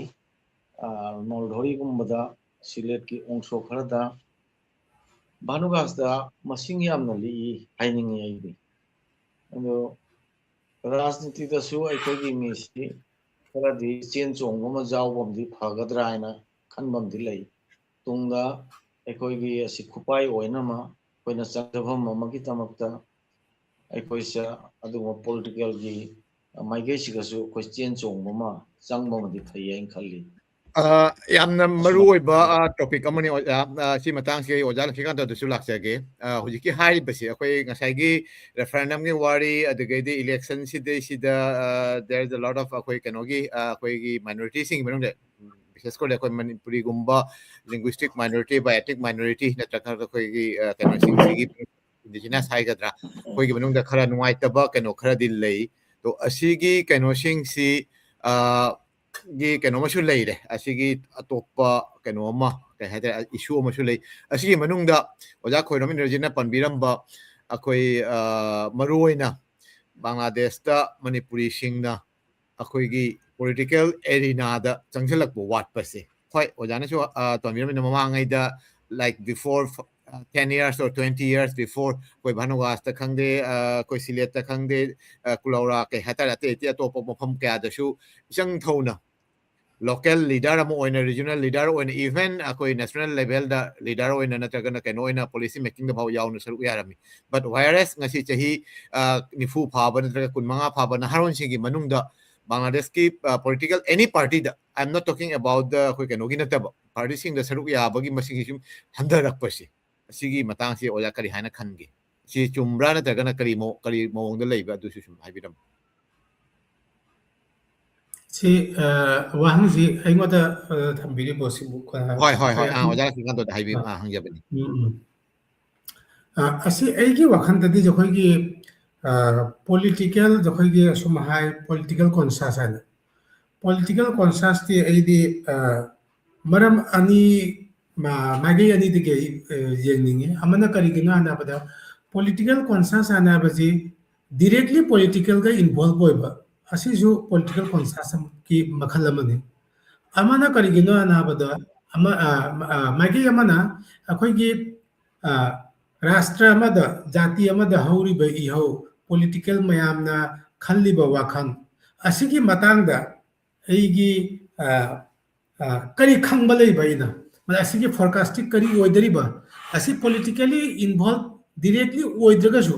ꯑꯁꯤꯒꯤ ꯄꯣꯂꯤꯇꯤꯀꯦꯜ ꯑꯁꯤꯒꯤ ꯁꯤꯆꯨꯋꯦꯁꯟꯁꯤ ꯇꯨꯡꯗ ꯉꯁꯤ ꯆꯍꯤ 4 ꯑꯃ 5 ꯑꯃ 10 ꯑꯃ ꯃꯈꯥꯗ ꯑꯁꯤ ꯇꯨꯡꯗ ꯀꯔꯤ ꯑꯣꯏꯔꯛꯀꯗꯕ ꯑꯁꯤ ꯑꯩꯒꯤ ꯋꯥꯈꯜꯗꯗꯤ ꯄꯣꯂꯤꯇꯤꯀꯦꯜ ꯀꯣꯟꯁꯥꯁꯅꯦꯁ ꯍꯥꯏꯁꯦ ꯗꯤꯔꯦꯛꯂꯤ ꯏꯟꯚꯣꯜꯕ ꯑꯣꯏꯕ ꯑꯗꯨꯁꯨ ꯑꯃ ꯌꯥꯏ ꯑꯗꯨ ꯅꯠꯇ꯭ꯔꯒꯅ ꯄꯣꯂꯤꯇꯤꯀꯦल ꯄꯥꯔꯇꯤ ꯃꯌꯥꯝꯁꯤꯡꯒꯤ ꯑꯩꯈꯣꯏꯒꯤ ꯃꯤꯁꯟ ꯑꯦꯟ ꯚꯤꯖꯟ ꯑꯩꯈꯣꯏ ꯍꯧꯖꯤꯛ ꯑꯩꯈꯣꯏ ꯈꯪꯕ ꯉꯝꯗ꯭ꯔꯦ ꯑꯅꯝꯕꯅ ꯍꯧꯖꯤꯛ ꯑꯩꯈꯣꯏꯒꯤ ꯑꯆꯧꯕ ꯄꯥꯔꯇꯤ ꯑꯅꯤꯁꯤꯒꯤ ꯃꯤꯁꯟ ꯑꯦꯕꯣꯡ ꯚꯤꯖꯟ ꯃꯤꯁꯟ ꯑꯦꯟ ꯚꯤꯖꯟꯁꯤ ꯀꯔꯤꯅꯣ ꯍꯥꯏꯅ ꯑꯩꯈꯣꯏꯒꯤ ꯑꯩꯈꯣꯏꯅ ꯀꯌꯥꯝ ꯈꯪꯉꯤꯕ ꯑꯩꯈꯣꯏꯅ ꯈꯜꯂꯤꯁꯤ ꯑꯩꯈꯣꯏꯅ ꯈꯪꯉꯤꯁꯤ ꯆꯨꯝꯃꯤꯕ ꯆꯨꯝꯗ꯭ꯔꯥ ꯀꯔꯤꯒꯤꯅꯣ ꯍꯥꯏꯕꯗ ꯑꯁꯤ ꯈꯪꯕꯁꯤ ꯌꯥꯝꯅ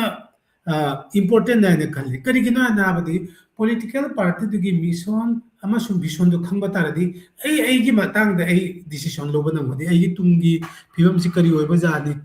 ꯀꯔꯤ ꯑꯩꯒꯤꯗꯃꯛ ꯀꯔꯤ ꯊꯧꯗꯥꯡ ꯂꯧꯐꯝ ꯊꯣꯛꯏ ꯑꯁꯤ ꯑꯩꯒꯤ ꯋꯥꯈꯜꯗ ꯄꯣꯂꯤꯇꯤꯀꯦल ꯄꯥꯔꯇꯤꯒꯤ ꯀꯩꯅꯣꯒꯤ ꯃꯇꯨꯡꯗꯁꯨ ꯃꯌꯥꯝ ꯑꯃ ꯑꯁꯤꯒꯤꯁꯤ ꯗꯤꯄꯦꯟ ꯇꯧꯏ ꯀꯔꯤꯒꯤꯅꯣ ꯍꯥꯏꯕꯗꯤ ꯑꯩꯒꯤ ꯄꯣꯂꯤꯇꯤꯀꯦल ꯄꯥꯔꯇꯤꯒꯤ ꯃꯥꯒꯤ ꯚꯤꯖꯟꯗꯨꯒꯤ ꯃꯇꯨꯡ इन्नꯅꯤ ꯑꯩꯈꯣꯏꯒꯤ ꯔꯥꯁꯇ꯭ꯔ ꯑꯃꯒꯤ ꯁ꯭ꯇꯦꯠ ꯑꯃꯒꯤ ꯃꯥꯒꯤ ꯑꯑꯣꯟꯕ ꯄꯨꯔꯛꯀꯗꯕꯁꯦ ꯑꯗꯨꯅ ꯑꯁꯤꯒꯤ ꯃꯇꯥꯡꯗ ꯑꯩꯅ ꯍꯥꯏꯖꯅꯤꯡꯕꯗꯤ ꯑꯩꯈꯣꯏꯒꯤ ꯃꯩꯇꯩ ꯏꯆꯤꯟ ꯏꯅꯥꯎꯁꯤꯡ ꯅꯠꯇꯅꯁꯨ ꯑꯇꯣꯞꯄ ꯑꯦꯊꯅꯤꯛ ꯃꯥꯏꯅꯣꯔꯤꯇꯤꯒꯤ ꯃꯤ ꯃꯌꯥꯝꯁꯤꯡꯁꯦ ꯑꯁꯤꯒꯤꯁꯤ ꯈꯖꯤꯛꯇꯪ ꯀꯣꯟꯁꯥꯁꯅꯦꯁ ꯂꯩꯕ ꯋꯥꯠꯄꯒꯤ ꯃꯑꯣꯡ ꯑꯗꯨꯃꯥꯏꯅ ꯎꯏ ꯑꯗꯨꯅ ꯍꯧꯖꯤꯛ ꯑꯩꯅ ꯍꯥꯏꯖꯅꯤꯡꯕꯗꯤ ꯑꯩꯒꯤ ꯑꯦꯛꯁꯄꯤꯔꯤꯌꯦꯟꯁꯇꯒꯤ ꯑꯩꯅ ꯉꯁꯤ ꯗꯦꯕꯂꯞꯃꯦꯟ ꯁꯦꯛꯇꯔꯗ ꯊꯕꯛ ꯁꯨꯔꯤꯁꯤ ꯅꯤꯌꯔ ꯑꯕꯥꯎꯠ 25-26 years ꯔꯣꯝ ꯁꯨꯔꯦ ꯑꯁꯤꯗ ꯑꯩꯅ ꯍꯥꯏꯅꯤꯡꯕꯗꯤ ꯑꯁꯤꯅꯤ ꯑꯩꯈꯣꯏꯗꯤ ꯃꯤꯁꯤ ꯂꯤꯛꯄꯅꯤꯅ ꯃꯤꯁꯤꯡꯁꯤ ꯂꯤꯛꯄꯅꯤꯅ ꯑꯩꯈꯣꯏꯒꯤ ꯃꯥꯏꯀꯩꯗꯒꯤ ꯑꯩꯈꯣꯏꯒꯤ ꯄꯥꯕ꯭ꯂꯤꯛ ꯔꯤꯄ꯭ꯔꯦꯖꯦꯟꯇꯦꯇꯤꯚ ꯑꯃ ꯏꯚꯦꯟ ꯑꯩꯈꯣꯏꯒꯤ ꯃꯅꯨꯡꯗ ꯍꯧꯖꯤꯛ ꯈꯪꯗꯦ ꯃꯩꯇꯩꯒꯤ ꯃꯅꯨꯡꯗ ꯌꯨꯅꯤꯌꯟ ꯄꯨꯔꯤꯁꯠꯀꯤ ꯃꯦꯝꯕꯔ ꯂꯩꯔꯤꯕ ꯂꯩꯇ꯭ꯔꯥ ꯍꯥꯟꯅꯗꯤ ꯑꯩꯈꯣꯏꯒꯤ ꯍꯥꯃꯨꯟꯗ ꯑꯃ ꯂꯩꯔꯝꯃꯤ ꯍꯥꯃꯣꯡꯈꯨꯟꯗ ꯑꯣꯖꯥ ꯃꯣꯂꯤꯟꯗ꯭ꯔꯣ ꯑꯗꯨꯗꯩꯗꯤ ꯑꯩꯈꯣꯏꯒ ꯃꯥꯡꯗ ꯀꯩꯅꯣꯅ ꯄꯟꯕꯗ ꯑꯗꯨꯒꯤꯗꯨ ꯃꯤꯡꯗꯨ ꯌꯥꯍꯧꯗ꯭ꯔ ꯃꯥꯜꯂꯦ ꯑꯣꯖꯥ ꯈꯣꯏꯔꯣꯝ ꯏꯟꯗ꯭ꯔꯖꯤꯠꯅ ꯒꯣꯡꯒꯥꯅꯒꯔꯗꯁꯨ ꯑꯩꯈꯣꯏꯒꯤ ꯆꯤꯌꯥꯔꯃꯦꯟ ꯑꯃ ꯂꯩꯔꯝꯃꯤ ꯍꯧꯖꯤꯛꯇꯤ ꯑꯩꯈꯣꯏꯒꯤ ꯃꯅꯨꯡꯗ ꯆꯤꯌꯥꯔꯃꯦꯟꯁꯨ ꯂꯩꯇꯦ ꯃꯦꯝꯕꯔꯁꯨ ꯂꯩꯇꯦ MP ꯗꯤ ꯃꯌꯥꯝ ꯑꯃ ꯑꯆꯧꯕ ꯊꯥꯛꯀꯤ ꯋꯥꯔꯤꯅꯤ ꯑꯗꯨꯅ ꯑꯩꯈꯣꯏ ꯑꯗꯨ ꯑꯣꯏꯕ ꯇꯥꯔꯗꯤ ꯑꯩꯈꯣꯏꯒꯤ ꯋꯥꯈꯜ ꯑꯩꯈꯣꯏꯅ ꯄꯥꯝꯕ ꯑꯩꯈꯣꯏꯅ ꯗꯦꯕꯂꯞꯃꯦꯟ ꯁꯦꯛꯇꯔꯗ ꯄꯥꯡꯊꯣꯛꯅꯤꯡꯕ ꯊꯕꯛꯁꯤ ꯀꯔꯝ ꯍꯥꯏꯅ ꯇꯧꯔꯦ ꯍꯥꯏꯔꯒ ꯄꯣꯂꯤꯁꯤ ꯂꯦꯚꯦꯜꯗ ꯄꯨꯔꯛꯀꯅꯤ ꯑꯁꯤ ꯌꯥꯝꯅ ꯑꯂꯨꯕ ꯄꯣꯠ ꯑꯃꯅꯤ ꯀꯔꯤꯒꯤꯅꯣ ꯍꯥꯏꯕꯗꯤ ꯄꯥꯕ꯭ꯂꯤꯛ ꯔꯤꯄ꯭ꯔꯦꯖꯦꯟꯇꯦꯇꯤꯚ ꯑꯩꯈꯣꯏꯒꯤ ꯄꯣꯂꯤꯁꯤ ꯂꯦꯚꯦꯜꯗ ꯑꯩꯒꯤ मी ꯑꯃ ꯂꯩꯇꯕ ꯇꯥꯔꯗꯤ ꯃꯤꯍꯨꯠ ꯑꯃ ꯂꯩꯇꯕ ꯇꯥꯔꯗꯤ ꯑꯩ ꯄꯣꯂꯤꯁꯤ ꯂꯦꯚꯦꯜꯗ ꯑꯩꯅ ꯑꯣꯏꯍꯟꯅꯤꯡꯕ ꯄꯣꯠꯇꯨ ꯑꯣꯏꯍꯟꯕ ꯌꯥꯗꯦ ꯑꯗꯨꯅ ꯍꯧꯖꯤꯛ ꯑꯩꯅ ꯍꯥꯏꯖꯅꯤꯡꯕꯗꯤ ꯑꯩꯈꯣꯏꯒꯨꯝꯕ ꯃꯩꯇꯩꯒꯨꯝꯕ ꯃꯤꯁꯤꯡ ꯂꯤꯛꯄꯁꯦ ꯑꯩꯈꯣꯏꯒꯤꯗꯤ ꯑꯩꯈꯣꯏꯒꯤ ꯋꯥꯈꯜ ꯑꯩꯒꯤ ꯋꯥꯈꯜꯗꯗꯤ ꯑꯁꯤ ꯑꯩꯈꯣꯏꯒꯤ ꯂꯣꯀꯦꯜ ꯑꯦꯗꯃꯤꯅꯤꯁꯇ꯭ꯔꯦꯁꯟꯒ ꯌꯥꯝꯅ ꯑꯐꯕ ꯔꯤꯂꯦꯁꯟ ꯑꯃ ꯂꯩꯐꯝ ꯊꯣꯛꯏ ꯍꯥꯏꯅ ꯈꯜꯂꯤ ꯑꯩꯒꯤ ꯋꯥꯈꯜꯗ ꯑꯗꯨꯒ ꯂꯣꯏꯅꯅ ꯑꯩꯈꯣꯏꯒꯤ ꯄꯣꯂꯤꯇꯤꯀꯦꯜ ꯄꯥꯔꯇꯤ ꯃꯌꯥꯝꯁꯤꯒ ꯑꯩꯈꯣꯏꯒ ꯌꯥꯝꯅ ꯊꯪꯅꯅ ꯑꯩꯈꯣꯏꯒꯤ ꯌꯥꯝꯅ ꯑꯩꯈꯣꯏꯒꯤ ꯏꯟꯇꯔꯦꯛꯁꯟꯁꯤ ꯌꯥꯝꯅ ꯇꯧꯅꯕ ꯑꯩꯒꯤ ꯅꯤड्ꯁꯁꯤ ꯀꯔꯤꯅꯣ ꯑꯩꯒꯤ ꯀꯩꯅꯣꯁꯤ ꯀꯔꯤꯅꯣ ꯑꯁꯤꯒꯤꯁꯤ ꯌꯥꯝꯅ ꯑꯩꯈꯣꯏꯗ ꯁꯦꯌꯥꯔꯤꯡ ꯇꯧꯕꯒꯤ ꯃꯊꯧ ꯇꯥꯏ ꯍꯥꯏꯅ ꯈꯜꯂꯤ ꯑꯗꯨꯇꯁꯨ ꯅꯠꯇꯅ ꯑꯩꯈꯣꯏꯒꯤ ꯃꯤꯗꯤꯌꯥꯁꯤ ꯌꯥꯝꯅ ꯏꯝꯄꯣꯔꯇꯦꯟ ꯍꯥꯏꯅ ꯈꯜꯂꯤ ꯑꯗꯨꯅ ꯑꯩꯅ ꯍꯥꯏꯖꯅꯤꯡꯕꯗꯤ ꯑꯩꯈꯣꯏꯒꯨꯝꯕ ꯃꯤꯁꯤꯡ ꯂꯤꯛꯄ ꯐꯨꯔꯨꯞ ꯃꯆꯥꯒꯤ ꯃꯤꯁꯤꯡꯗꯗꯤ ꯑꯩꯈꯣꯏꯒꯤ ꯄꯣꯂꯤꯇꯤꯀꯦꯜ ꯑꯦꯋꯥꯔꯅꯦꯁꯀ ꯃꯇꯨꯡ ꯏꯟꯅ ꯑꯩꯈꯣꯏꯒꯤ ꯂꯣꯀꯦꯜ ꯑꯦꯗꯃꯤꯅꯤꯁꯇ꯭ꯔꯦꯁꯟ ꯑꯃꯁꯨꯡ ꯃꯤꯗꯤꯌꯥꯒ ꯑꯩꯈꯣꯏ ꯌꯥꯝꯅ ꯅꯛꯅꯕ ꯔꯤꯂꯦꯁꯟ ꯑꯃ ꯊꯝꯐꯝ ꯊꯣꯛꯏ ꯍꯥꯏꯅ ꯈꯜꯂꯤ ꯑꯗꯨ ꯑꯣꯏꯕ ꯇꯥꯔꯗꯤ ꯑꯩꯒꯤ ꯄ꯭ꯔꯣꯕ꯭ꯂꯦꯝꯁꯤ ꯑꯩꯒꯤ ꯍꯧꯖꯤꯛ ꯍꯧꯖꯤꯛ ꯑꯣꯏꯔꯤꯕ ꯐꯤꯕꯝꯁꯤ ꯑꯩ ꯀꯩꯅꯣꯗ ꯍꯥꯏꯂꯥꯏꯠ ꯇꯧꯔꯦ ꯍꯥꯏꯔꯒ ꯑꯗꯨꯒꯤꯗꯨꯒ ꯑꯩꯒꯤ ꯃꯔꯝꯗ ꯑꯩꯒꯤ ꯀꯣꯝꯃ꯭ꯌꯨꯅꯤꯇꯤ ꯃꯇꯥꯡꯗ ꯃꯌꯥꯝꯕꯨ ꯑꯦꯇꯦꯟꯁꯟ ꯗ꯭ꯔꯣ ꯇꯧꯕ ꯉꯝꯒꯅꯤ ꯑꯗꯨꯅ ꯑꯁꯤꯒꯤ ꯃꯇꯥꯡꯁꯦ ꯑꯩꯅ ꯍꯥꯏꯖꯅꯤꯡꯕꯗꯤ ꯑꯩꯈꯣꯏꯒꯤ ꯌꯪ ꯖꯦꯅꯦꯔꯦꯁꯟ ꯍꯧꯔꯤꯕ ꯃꯌꯥꯝ ꯃꯈꯣꯏꯗ ꯑꯩꯅ ꯍꯥꯏꯖꯅꯤꯡꯕꯗꯤ ꯅꯦꯠꯋꯥꯔꯛꯁꯤ ꯑꯩꯈꯣꯏꯒꯤ ꯂꯥꯏꯔꯤꯛ ꯇꯝꯕꯗꯒꯤ ꯍꯧꯅ ꯀꯣꯂꯦꯖ ꯅꯠꯇ꯭ꯔꯒ ꯌꯨꯅꯤꯚꯔꯁꯤꯇꯤ ꯑꯁꯤꯒ ꯇꯝꯕꯗꯒꯤ ꯍꯧꯅ ꯅꯦꯠꯋꯥꯔꯛꯁꯤ ꯅꯝꯃꯤꯉꯩꯒꯤ ꯁꯟꯗꯣꯛꯐꯝ ꯊꯣꯛꯏ ꯃꯥꯅꯦ ꯅꯦꯠꯋꯥꯔꯛꯁꯤ ꯁꯟꯗꯣꯛꯄ ꯇꯥꯔꯗꯤ ꯅꯦꯠꯋꯥꯔꯛꯁꯤꯅ ꯑꯩ ꯇꯨꯡꯗ ꯏꯟ ꯐ꯭ꯌꯨꯆꯔꯗ ꯑꯩꯒꯤ ꯃꯌꯥꯝ ꯑꯃ ꯑꯩꯒꯤ ꯃꯇꯦꯡ ꯐꯪꯉꯤ ꯑꯗꯨꯗꯒꯤ ꯃꯇꯦꯡ ꯑꯗꯨꯅ ꯂꯥꯛꯀꯅꯤ ꯃꯇꯦꯡ ꯃꯌꯥꯝ ꯑꯃ ꯂꯧꯕ ꯌꯥꯏ ꯑꯁꯤꯗꯗꯤ ꯑꯗꯨꯅ not only for national international ꯍꯧꯖꯤꯛꯇꯤ ꯑꯩꯈꯣꯏꯅ ꯃꯇꯝ ꯑꯃꯗ ꯍꯧꯖꯤꯛꯀꯤ ꯉꯁꯤꯒꯤ ꯍꯣꯔꯁꯁꯤ ꯁꯣꯏꯗꯅ ꯈꯪꯒꯅꯤ ꯑꯩꯈꯣꯏꯅ ꯌꯨꯅꯤꯚꯔꯁꯤꯇꯤꯗ ꯇꯝꯕ ꯃꯇꯝꯗ ꯀꯣꯂꯦꯖꯇ ꯇꯝꯕ ꯃꯇꯝꯗ ꯑꯗꯨꯒꯤ ꯃꯇꯝꯗ ꯃꯣꯕꯥꯏꯜ ꯂꯩꯔꯝꯗꯦ ꯑꯃ ꯀꯩꯁꯨꯝꯇ ꯂꯩꯔꯝꯗꯦ ꯑꯗꯨꯅ ꯍꯧꯖꯤꯛꯇꯤ ꯌꯪ ꯖꯦꯅꯦꯔꯦꯁꯟꯁꯦ ꯑꯩꯈꯣꯏꯒꯤ ꯇꯨꯡꯗ ꯍꯧꯔꯛꯏꯕ ꯃꯌꯥꯝꯁꯦ ꯃꯌꯥꯝ ꯑꯃ ꯈꯨꯗꯣꯡꯆꯥꯕ ꯃꯌꯥꯝꯁꯦ ꯑꯗꯨꯅ ꯅꯦꯠꯋꯥꯔꯛꯁꯤ ꯌꯥꯝꯅ ꯁ꯭ꯇꯔꯣꯡ ꯅꯦꯠꯋꯥꯔꯛ ꯑꯃ ꯌꯥꯝꯅ ꯏꯝꯄꯣꯔꯇꯦꯟ ꯍꯥꯏꯅ ꯈꯜꯂꯤ ꯏꯁꯇꯥꯕ꯭ꯂꯤꯁ ꯇꯧꯕꯗ ꯑꯗꯨ ꯅꯠꯇꯅꯁꯨ ꯑꯩ इनकरेज तौदे पुनमकना पॉलिटिकल पार्टीगा इन्वॉल्व ओइगनी हाबजे असे इनकरेज तौद्रगसु पॉलिटिकल पार्टी मयामगा जामना नकना लेभम थोइ याने खल्ली नकना हाबदि एगी करी प्रॉब्लम ओरिबा एगी कम्युनिटी की करंबा खुदोंग चादबा करंबा ओहनिंगी बासिगी मतंग जामना शेयरिंग तौबा असिगुंबगी एनवायरनमेंट अमा एखोगी मदुंग क्रिएट तौबसी असि जामना कानागने हाइना खल्ली जोखोगी अखोई सिगुंबा कोनोगी मतंग ꯍꯣꯏ ꯑꯁꯦꯡꯕꯅꯤ ꯑꯩꯈꯣꯏꯒꯤ ꯃꯅꯨꯡꯗ ꯄꯣꯂꯤꯇꯤꯀꯦल ꯀꯟꯁꯤꯌꯁꯅꯦꯁ ꯑꯩꯈꯣꯏ ꯃꯁꯤꯡ ꯂꯤꯛꯄ ꯒ꯭ꯔꯨꯞ ꯑꯃ ꯑꯣꯏꯔꯒꯁꯨ ꯑꯩꯈꯣꯏꯒꯤ ꯍꯧꯖꯤꯛ ꯍꯧꯖꯤꯛ ꯂꯩꯔꯤꯕ ꯐꯤꯕꯝꯁꯤꯗ ꯍꯥꯏꯇꯥꯔꯦ ꯃꯌꯥꯝꯅꯗꯤ ꯁꯨꯝ ꯑꯇꯣꯞꯄ ꯑꯣꯏꯅꯁꯨ ꯈꯟꯕ ꯌꯥꯏ ꯀꯩꯅꯣ ꯑꯣꯏꯅ ꯕꯠ ह्यूमन नेचरने अखोई नेटवर्क ngसाई हाइदो ए सक माइ खंगनारादी नत्रगन एगी कनोदे लेरदि खोई एनी जहा अखोई कम्युनिटी की अफब थबक अमा तखनगे खल्लगदी ngसाई हारि पॉलिटिकल लीडर सिंग सिगी मतिंग लोबो मचंग whereas गवर्नमेंट पार्टी की ओरम नत्रग अमगी बोर्ड अमगी बोरो सिदे सिदसु अखोई मफम मफमदा लैरिबा नहारोल सिंग मनुंगदबु ओरो नत्रग मयामगी मनुंगदा थोइदोकना असिगी कनो सिदे सिदा चंगसलकपसि उदे असिनी ओजाना हाइनिंगिसे असिगी मरमसिजु अखोई तुंगदसु नैनाखिनी तौबतबु अइना सुम खंजबददी अखोई नहारोलसिंगी मनुंग अयामबना लाइक लाइसु तंबा सिदे सिदा ओइना हेना थवाइ जावबा कैरियर होइना थवाइ जावबा अदुगा ngसाइगी चाकरी अमा फंगनबा होनबा अदोंदो ओइना सुम मयाम चचखिबा अदुगा जुमदा लेहौरिबा नतरगना खुलक खुंगंग लेरकता लेहौरिबा थबक तौबा थोक मचा मचा मम तौरगा मसा मसागी फैमिली कनो हतंग पालगा लोइरे ngसाइगी खोइ मयामगी ओइना समनबसि खरा वाटपगुमना तौबसे असी खंगदे मतमनासु ओइरंबा जाय तो असी मतंगदे नमुतंग खोइ ओजा खोइरम रजित लाक्चनिंगे सिना बांग्लादेश ता होजी होजी लैरिबा party Singh सिगी वाहि नतब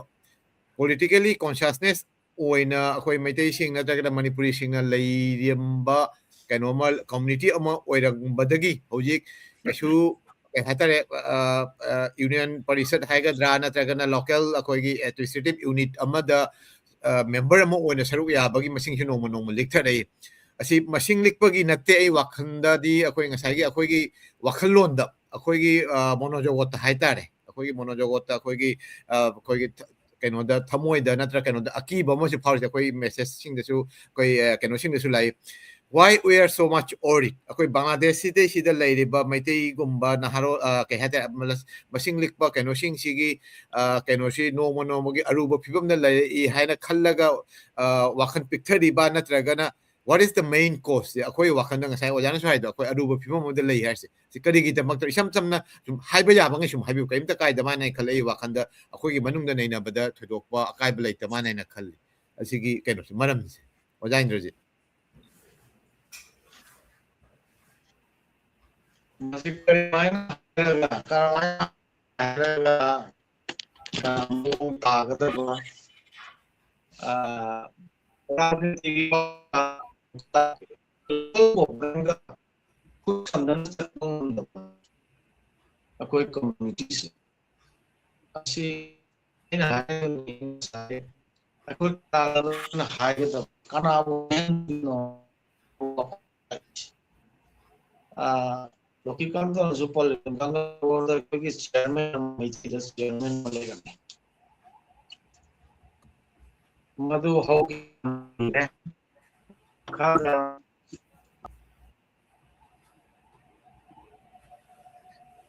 Oyagi network si khara mawong chadre so network si gi maram moiduna koi gi kano si ga su lai khidre so anyway koi Bangladesh ki kano she oja ki kan da suma koi ni sum wari chana si oja so da sum ak lai ju to ja chani to Bangladesh ki hoji ki oriba phibam sida koi maru oina ai mete khak ki wa na te ina hang oja na kari kairo ke ekdo ethnic community ki thabak su to bani na Silet division natab overall koi national level ki oina sum khanchi all over Bangladesh ki oina asidesi da linguistic minority bu hairasu by ethnic minority bu hairasu koi group macha sing si gi phibam si ji kari mong da lei cham na hairaba aida asiki batang dai na haja ding badi asini jengo aikoi gi Bangladesh ta leiriba indigenous jokoi gi government de indigenous si haining de adu bu jokoi di shop matam kutik makta jokoi indigenous ana koi sabu jokoi introduce to Bangladesh ta leiriba indigenous ki matang dai na haja ding badi na matam kutik makta Bangladesh ta leiriba indigenous ti makal ani amana hill track ki indigenous amana plain land ki indigenous sauna habada hojik aikoi gi plain land da leiriba indigenous si kadai jo na ton ge na bada na ton ge na bada haina ngak mang da ri aikoi gi union porishod ta jokoi gi member leite adoi bata di union porishod ta ina lambi lauri gumba macha matam thon bata su union porishod ta thon dri ni union level da adu gi do ina aigi khunai da adugumba lauri macha ma lambi macha ma sembagi tamak aigi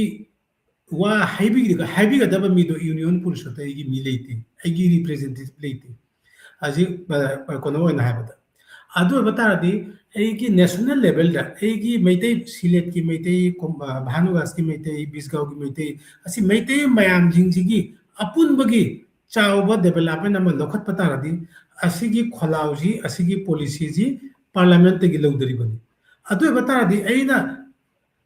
mafama lauri jumda aigi jumgi mamangda lauri ama semba nam mane adugi pangthokpa namdabaina karimana tawre anargai parliament jawdari no aigi kholause aigi demand je karimana jawdari no aduna jakhoi gi keno si jakhoi jamna ne wana hingbagi phibam da nyabo je uji thuise adu ida akhoi atoparam da jengasi atoparam da jeng bata di hill track da jakhoi ne jeng bata di hill track ti moi gi পার্বত্য চট্টগ্রাম বিষয়ক মন্ত্রণালয় অর্থাৎ hill tract ministry of hill tract দান কই লে আদুদে দি Mahada MP মায়াম লে মা তরুক লে এমপি আদুগে দি জখই gi মাথং da জেলা পরিষদ আনি জখই gi লে জেলা পরিষদ চেয়ারম্যান মই gi district council district council আদুদে দম কম উপজেলা চেয়ারম্যান জুম মখই gi দনি আদু বতা দি আদু নত্তা da asuk jam na leina moi huji sumo gi mabu ning da pien da bakayat leya adu bata di plain land gi meitei tana atopa mayam ji gi mabuning da kayam jamna pien da bale ya je khoi sum wakhan to bada lambo awa ba pot adu ga khoina meitei je khoina khanja badi matam ma da je khoi hujik su khali anam bana chak ma da gi je khoina jamna develop da wakhal da culturally je khoi culturally je khoi develop oram bajai puna develop ꯑꯣꯏꯕ ꯖꯥꯠ ꯑꯗꯨ ꯑꯣꯏꯕꯗꯤ ꯑꯩꯈꯣꯏꯒꯤ ꯕꯪꯒ꯭ꯂꯥꯗꯦꯁꯀꯤ context ꯑꯩꯈꯣꯏꯅ ꯃꯩꯇꯩꯗ ꯍꯤꯡꯉꯤꯁꯤ ꯀꯔꯝꯕ ꯐꯤꯕꯝꯗꯅꯣ ꯍꯤꯡꯉꯤꯁꯤ ꯀꯔꯤꯒꯤꯅꯣ ꯍꯥꯏꯕꯗꯤ ꯑꯩꯈꯣꯏꯅ ꯑꯣꯏꯍꯟꯅꯤꯡꯕ ꯄꯣꯠ ꯑꯃꯠꯇ ꯑꯣꯏꯍꯟꯕꯗ ꯑꯩꯈꯣꯏꯒꯤ ꯈꯨꯗꯣꯡꯆꯥꯕ ꯑꯃꯠꯇ ꯂꯩꯇꯦꯕ ꯀꯔꯤꯒꯤꯅꯣ ꯍꯥꯏꯗꯤ ꯑꯩꯈꯣꯏꯁꯦ ꯉꯁꯥꯏꯒꯤ ꯍꯥꯏꯕꯁꯦ ꯉꯥꯏꯍꯥꯛ ꯃꯥꯡꯗ ꯄꯟꯈꯤꯕ ꯄꯣꯂꯤꯇꯤꯀꯦꯂꯤ ꯀꯣꯟꯁꯥꯁ ꯂꯩꯇꯕ ꯃꯤ ꯑꯩꯈꯣꯏꯒꯤ ꯑꯦꯗꯃꯤꯅꯤꯁꯇ꯭ꯔꯦꯁꯟꯒꯤ ꯑꯩꯈꯣꯏꯒꯤ ꯅꯦꯠꯋꯥꯔꯛ ꯐꯠꯇꯕ ꯑꯗꯨꯗꯩꯗꯤ ꯃꯤꯗꯤꯌꯥꯒ ꯑꯩꯈꯣꯏꯒꯤ ꯅꯦꯠꯋꯥꯔꯛ ꯐꯠꯇꯕ ꯑꯗꯨꯅ ꯑꯩꯒꯤꯗꯤ ꯄꯣꯂꯤꯇꯤꯀꯦꯂꯤ ꯑꯩꯒꯤꯗꯤ ꯄꯣꯂꯤꯇꯤꯀꯦꯂꯤ ꯑꯩꯈꯣꯏꯗ ꯀꯩꯅꯣ ꯂꯩꯇꯕꯅꯤꯅ ꯑꯗꯨꯅ ꯂꯣꯀꯦꯜ ꯑꯦꯗꯃꯤꯅꯤꯁꯇ꯭ꯔꯦꯁꯟꯒ ꯑꯗꯨꯅꯤ ꯑꯩꯅ ꯍꯥꯏꯈꯤꯕꯗꯣ ꯂꯣꯀꯦꯜ ꯑꯦꯗꯃꯤꯅꯤꯁꯇ꯭ꯔꯦꯁꯟ ꯑꯩꯈꯣꯏꯒꯤ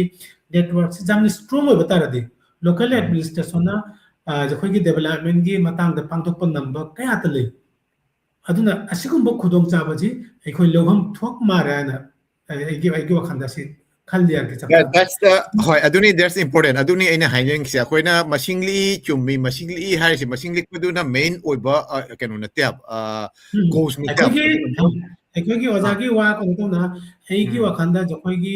ꯃꯩꯇꯩ ꯅꯠꯇꯅ ꯃꯩꯇꯩ ꯅꯣꯠ ꯑꯣꯟꯂꯤ ꯃꯩꯇꯩ ꯑꯇꯣꯞꯄ ꯄꯨꯝꯅꯃꯛꯁꯤꯡ ꯑꯁꯤꯒꯨꯝꯕ ꯐꯨꯔꯨꯞ ꯃꯆꯥꯒꯤ ꯃꯈꯣꯏꯒꯤ ꯇꯣꯉꯥꯟ ꯇꯣꯉꯥꯟꯕ ꯏꯁꯇ꯭ꯔꯦꯇꯦꯖꯤ ꯑꯃ ꯗꯦꯕꯂꯞ ꯇꯧꯐꯝ ꯊꯣꯛ ꯃꯥꯜꯂꯦ ꯍꯥꯏꯅ ꯈꯜꯂꯤ ꯀꯔꯤꯒꯤꯅꯣ Right. ꯍꯥꯏꯔꯗꯤ ꯑꯩꯈꯣꯏꯒꯤ ꯃꯅꯨꯡꯗ ꯑꯩꯈꯣꯏꯒꯤ ꯁꯝꯅ ꯍꯥꯏꯔꯕꯗ ꯑꯩꯈꯣꯏꯒꯤ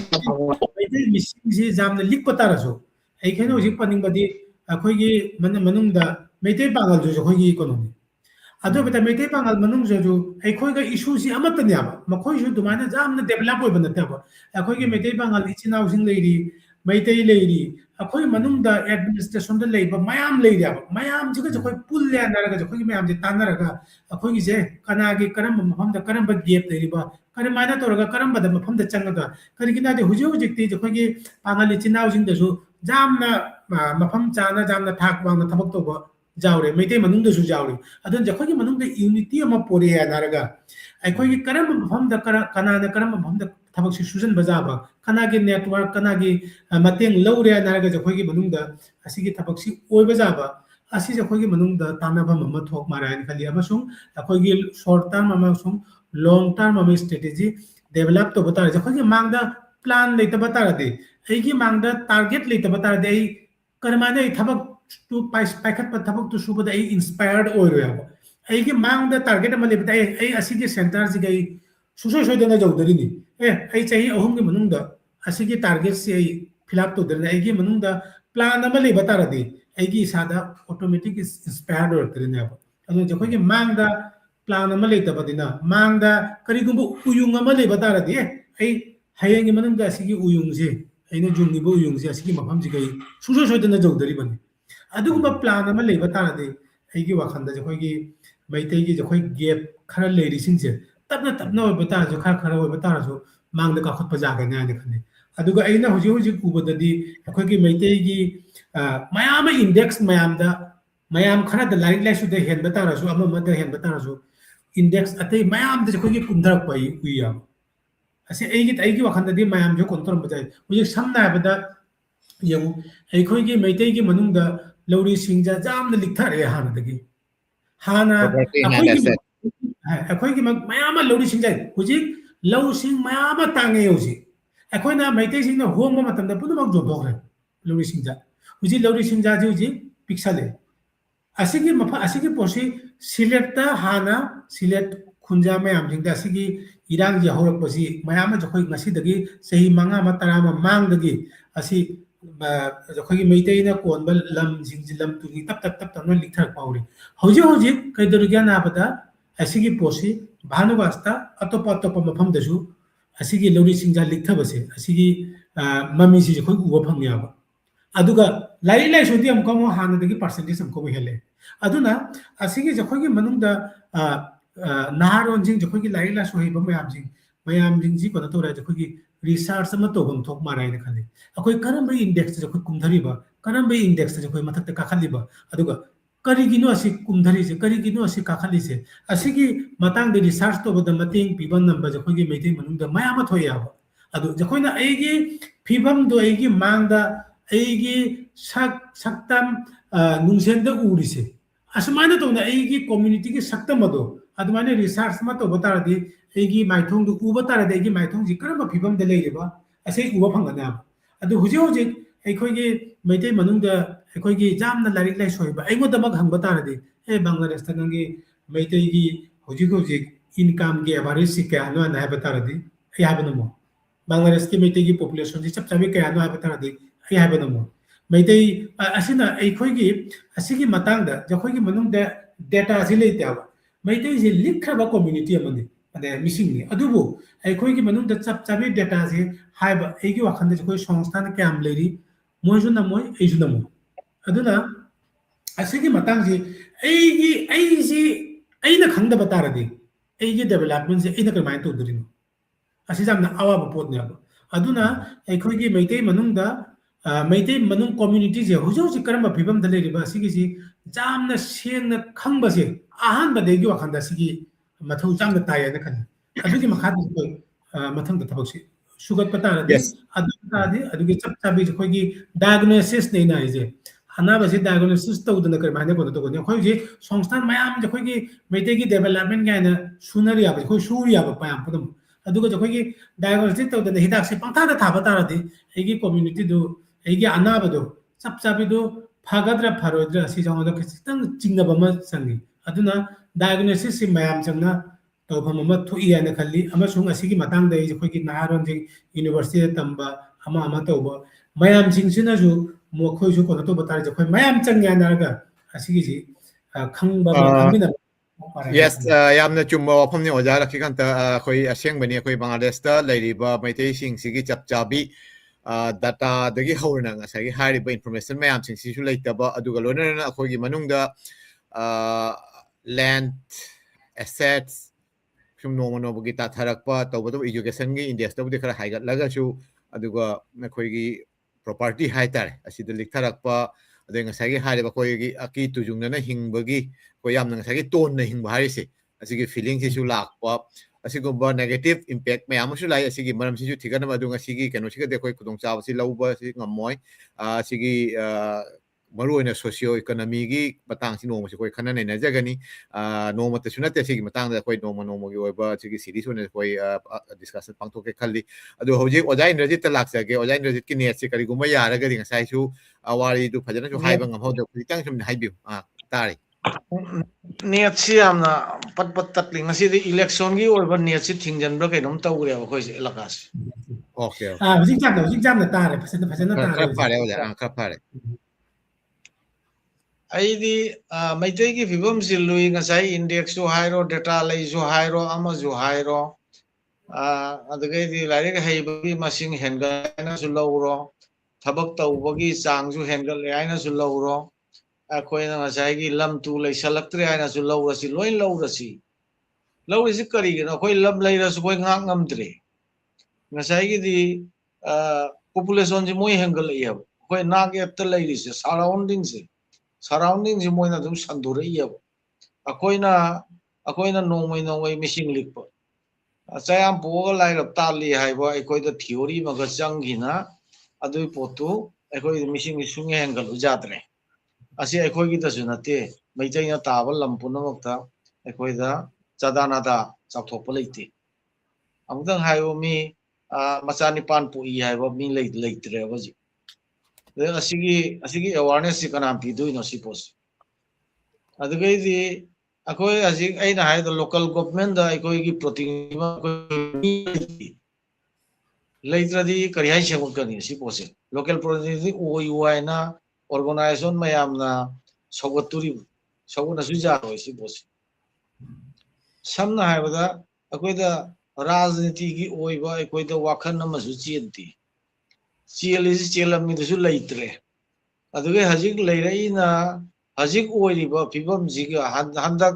ꯑꯣꯏꯔꯛꯏꯕ ꯀꯩꯅꯣꯁꯦ ꯚꯨ ꯔꯥꯖꯅꯤꯇꯤ ꯍꯥꯏꯕ ꯄꯣꯠꯅꯁꯨ ꯆꯪꯉꯛꯏꯅꯤ geopolitical situation ꯅꯣꯠ ꯄꯣꯂꯤꯇꯤꯛꯁ ꯍꯧꯖꯤꯛꯇꯤ ꯖꯤꯑꯣ ꯄꯣꯂꯤꯇꯤꯛꯁ ꯍꯥꯏꯅꯁꯨ ꯑꯃ ꯂꯥꯛꯏꯅꯤ ꯑꯁꯤ ꯄꯨꯝꯅꯃꯛꯁꯤ ꯃꯁꯤ ꯄꯣꯠꯁꯦ ꯑꯩꯈꯣꯏꯅ ꯆꯨꯜꯆꯦꯔꯥ ꯕꯤꯁ꯭ꯂꯦꯁꯟ ꯇꯧꯕ ꯇꯥꯔꯕ ꯑꯣꯏꯗꯤ ꯂꯨꯗ꯭ꯔꯤꯕ ꯑꯩꯈꯣꯏꯁꯦ ꯑꯩꯈꯣꯏꯒꯤ ꯃꯩꯇꯩ ꯈꯨꯜꯂꯛꯇ ꯃꯌꯥꯡ ꯇꯥꯁꯜꯂꯛꯑꯗꯤ ꯑꯩꯈꯣই ꯂꯩ ꯉꯝꯗꯦ ꯑꯁꯨꯃꯥꯏꯅ ꯉꯁꯥꯏꯒꯤ ꯁꯣꯗꯣꯗ ꯂꯝ ꯃꯔꯥꯡ ꯀꯥꯏꯅ ꯂꯩꯔꯝꯕ ꯃꯩꯇꯩ ꯀꯅꯥꯒꯤꯁꯨ ꯂꯝ ꯂꯩꯔꯛꯇ꯭ꯔꯦ